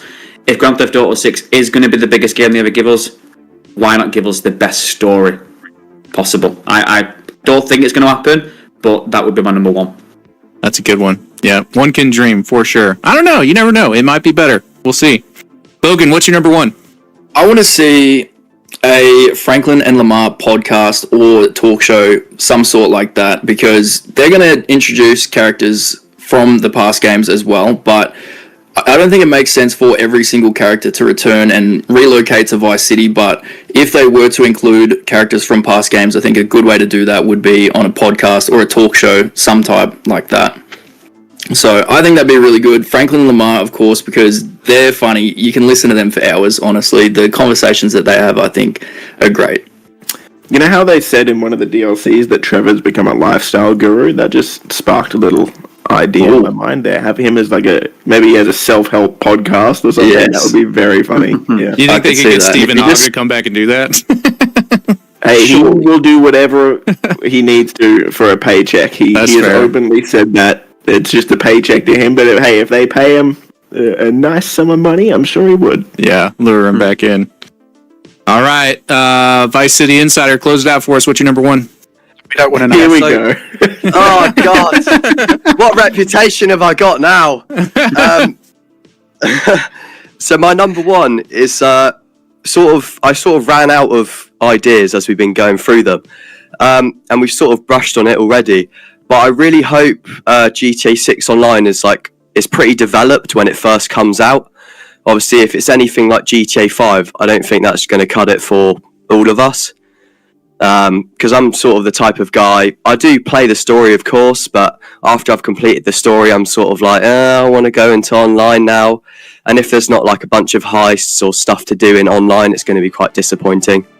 That's a Are good there one. any parts of side activities or anything you wish were really well developed? Like you said, but anything in particular? I quite like the sex, for example. Do you think that should be really well developed? Here we go. He wants a mini game. It's time for a mini game. I like the adversary modes, to be honest. I hope they just do something cool with those, and obviously the heists as well. That's like a traditional Rockstar. Maybe there'll be a heist where we go and steal from an adult store or something, and you can kind of best both worlds kind of collide for you. Jesus Christ! Hey, you said it, buddy. You've done it to yourself. I'm more impressed that was your number 2 on your wish list. It's up there, man. If you let me elaborate, what I did mean is with the greet and antagonize stuff. It's too The late. greet and antagonize stuff, just essentially be able to sort of meet new like NPCs. Oh my god. No, I actually want to hear where he was going with this. This is rather interesting to me. No, it's like, say you're playing as Jason and then you're talking to a random NPC. Maybe you can, like, you know, get them in your phone, whatever, and then you can call them up and they can, like, do side missions with you, stuff like that. Just more flexible and not like you have to be in this certain place to do whatever. That'd be cool. I think it'd require a lot of voice acting and having a lot of different pools of voices to choose from for all the different responses that would be required for something like that. But it's definitely cool. Watch Dogs tried that kind of like a similar thing, and Okay, now to close out the show, and by the way, thank you guys. I know we originally planned on an hour. We're going on 2 now, so thank you so much for sticking around. Cyberboy's probably got cotton mouth and he's sweating under that thing, so let's bring this thing to a close. So we're going to go around and do a quick rapid fire question for everybody to answer. It's the same question. Everybody gets to share their response. You can make it as short as you want. What is the first thing you're doing when you boot up GTA 6 for the very first time? Cyberboy, you can lead us. Vice, did he go first? Yeah. Let's hear Vice. Go ahead, Vice. I think I've dug the hole now, so if you know, you know, all right? The Titty Club. If you know, you know. All right. Bogan. I want to get stuck in the story, so I'm probably just going to switch off from social media altogether to avoid any spoilers, because that's the last thing I want to happen, is for the story to be spoiled. Yeah, I agree. I'm with you. McTannen. It's going to sound really, really sad. Couldn't give a shite. The moment we can actually get into the game, like once we've got out the intro and everything, all I'm going to do for like maybe a good hour or so, I'm not even going to get in a vehicle. I'm just going to walk around and just take it all in, because Jesus Christ, man, we've waited so long for this game. I don't just want it to fly by like nothing. I'm really going to take my time with it, and I'm really going to try and appreciate everything that they're giving us. So yeah, for the first hour, I am just walking around that bitch. Yeah, I'm probably going to do the same thing. I'm going to go and find all the smallest little details I can, and then that's probably what I'm going to make a video about. Cyber.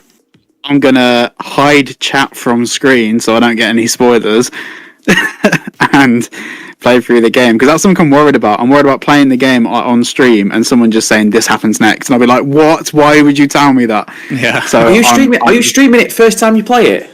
That's ballsy. That's risky. Even if they're just chatting shit and they don't, like, if they're just saying fake spoilers, like, that kind of ruins the story for you, because you go into it thinking that this is going to happen. Like, you know, like, if they say, oh, Cal dies next mission, you're going to be like, or if someone even just says Cal dies throughout the story, you don't know if that's true. You're always expecting it to come. Well, here's what you do. You just get yourself a few moderators to watch your chat, and you pin a comment that says if you spoil, you get the boot. Moderate. You don't want, like, dude, it's really the amount of people, like even if you only got 3 subscribers, the amount of people that are going to be watching streams of GTA 6, like, it's going to be too fast to moderate, and it's one of those things where I might even just completely turn chat off and be able to do it like a playthrough and still record the gameplay on my PlayStation, whatever it might be, but at least play the game and like as a playthrough and allow people to watch it live. But I think it's the only time where I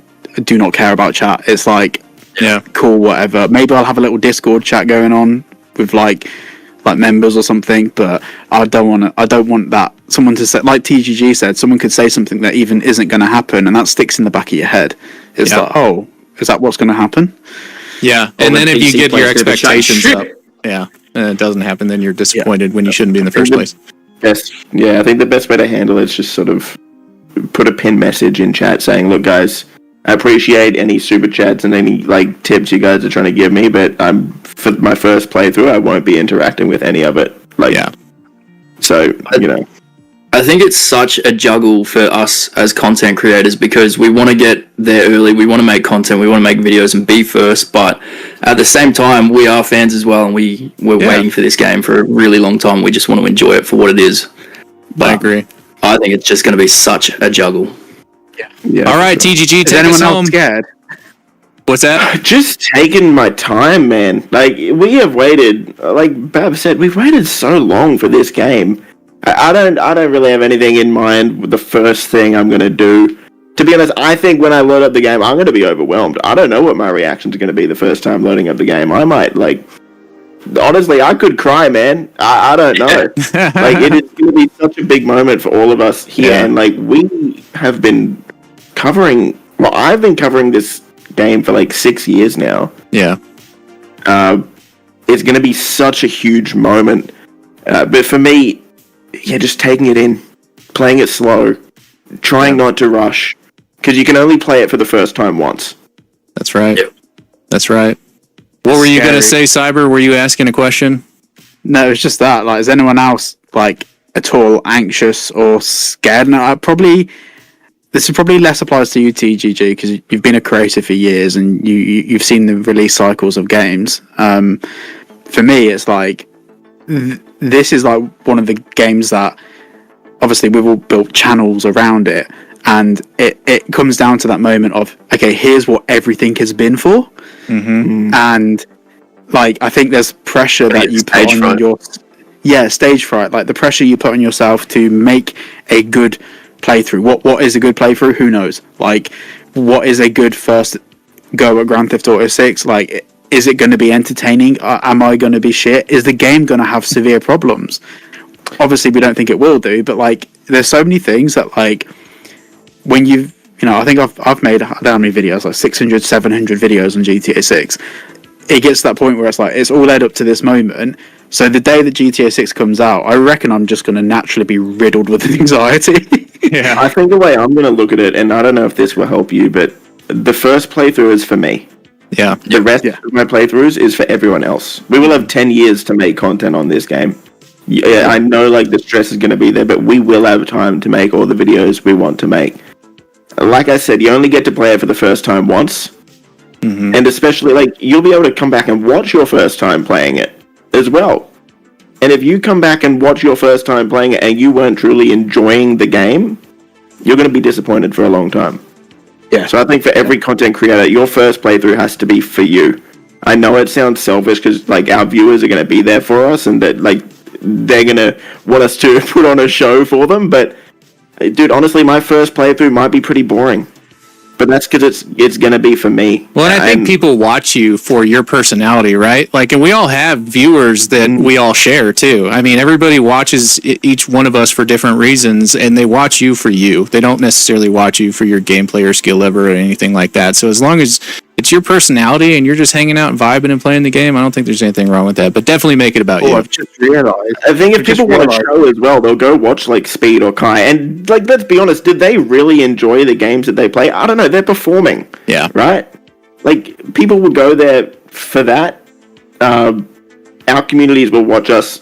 Honestly, a lot of them will watch us because they want to see us enjoying the game as well. Yeah. I don't personally feel much of a pressure to perform. I don't know if that helps ease your mind at all. I think I might even do that first playthrough off stream because you won't be able to have music either if it's on stream, will you? Because copyright, so you're losing part of the experience anyway. Mm-hmm. That's true. Well, yeah, I wouldn't say anxious. Sorry. No, go ahead. What were you gonna say? So, I wouldn't say anxiousness, but it feels like there's an external pressure. Like, as much as I want to take my time with GTA 6, it feels like there's external pressure that you got to finish it before everyone else. Yeah, for me, I don't know. You know, you go. No.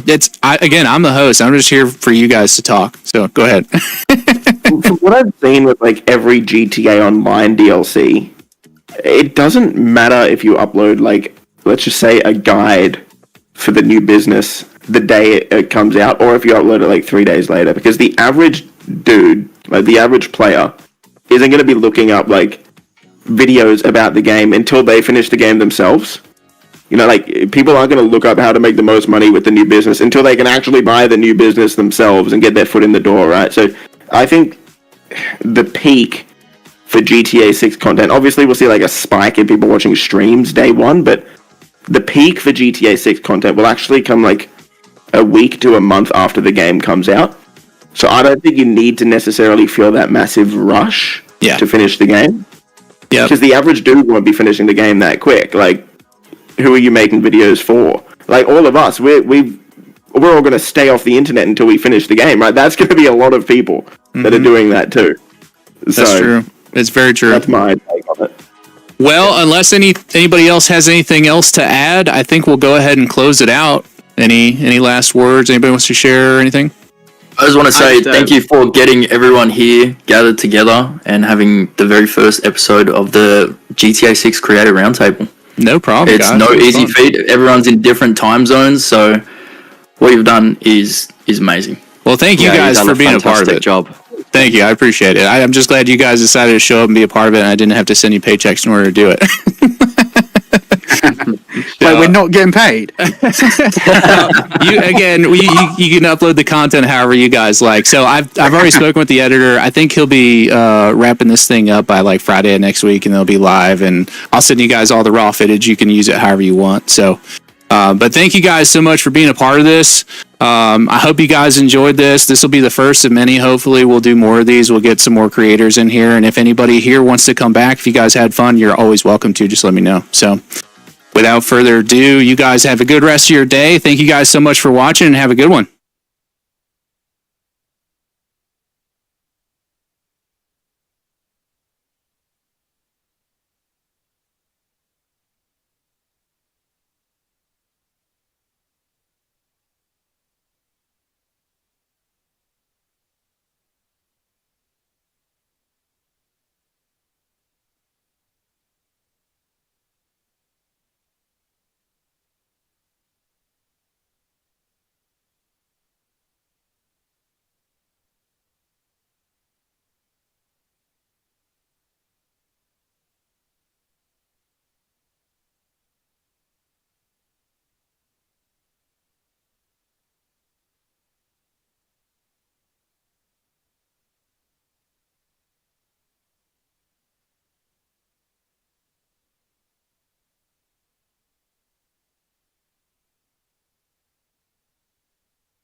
I thought people exaggerated about the pain from shingles.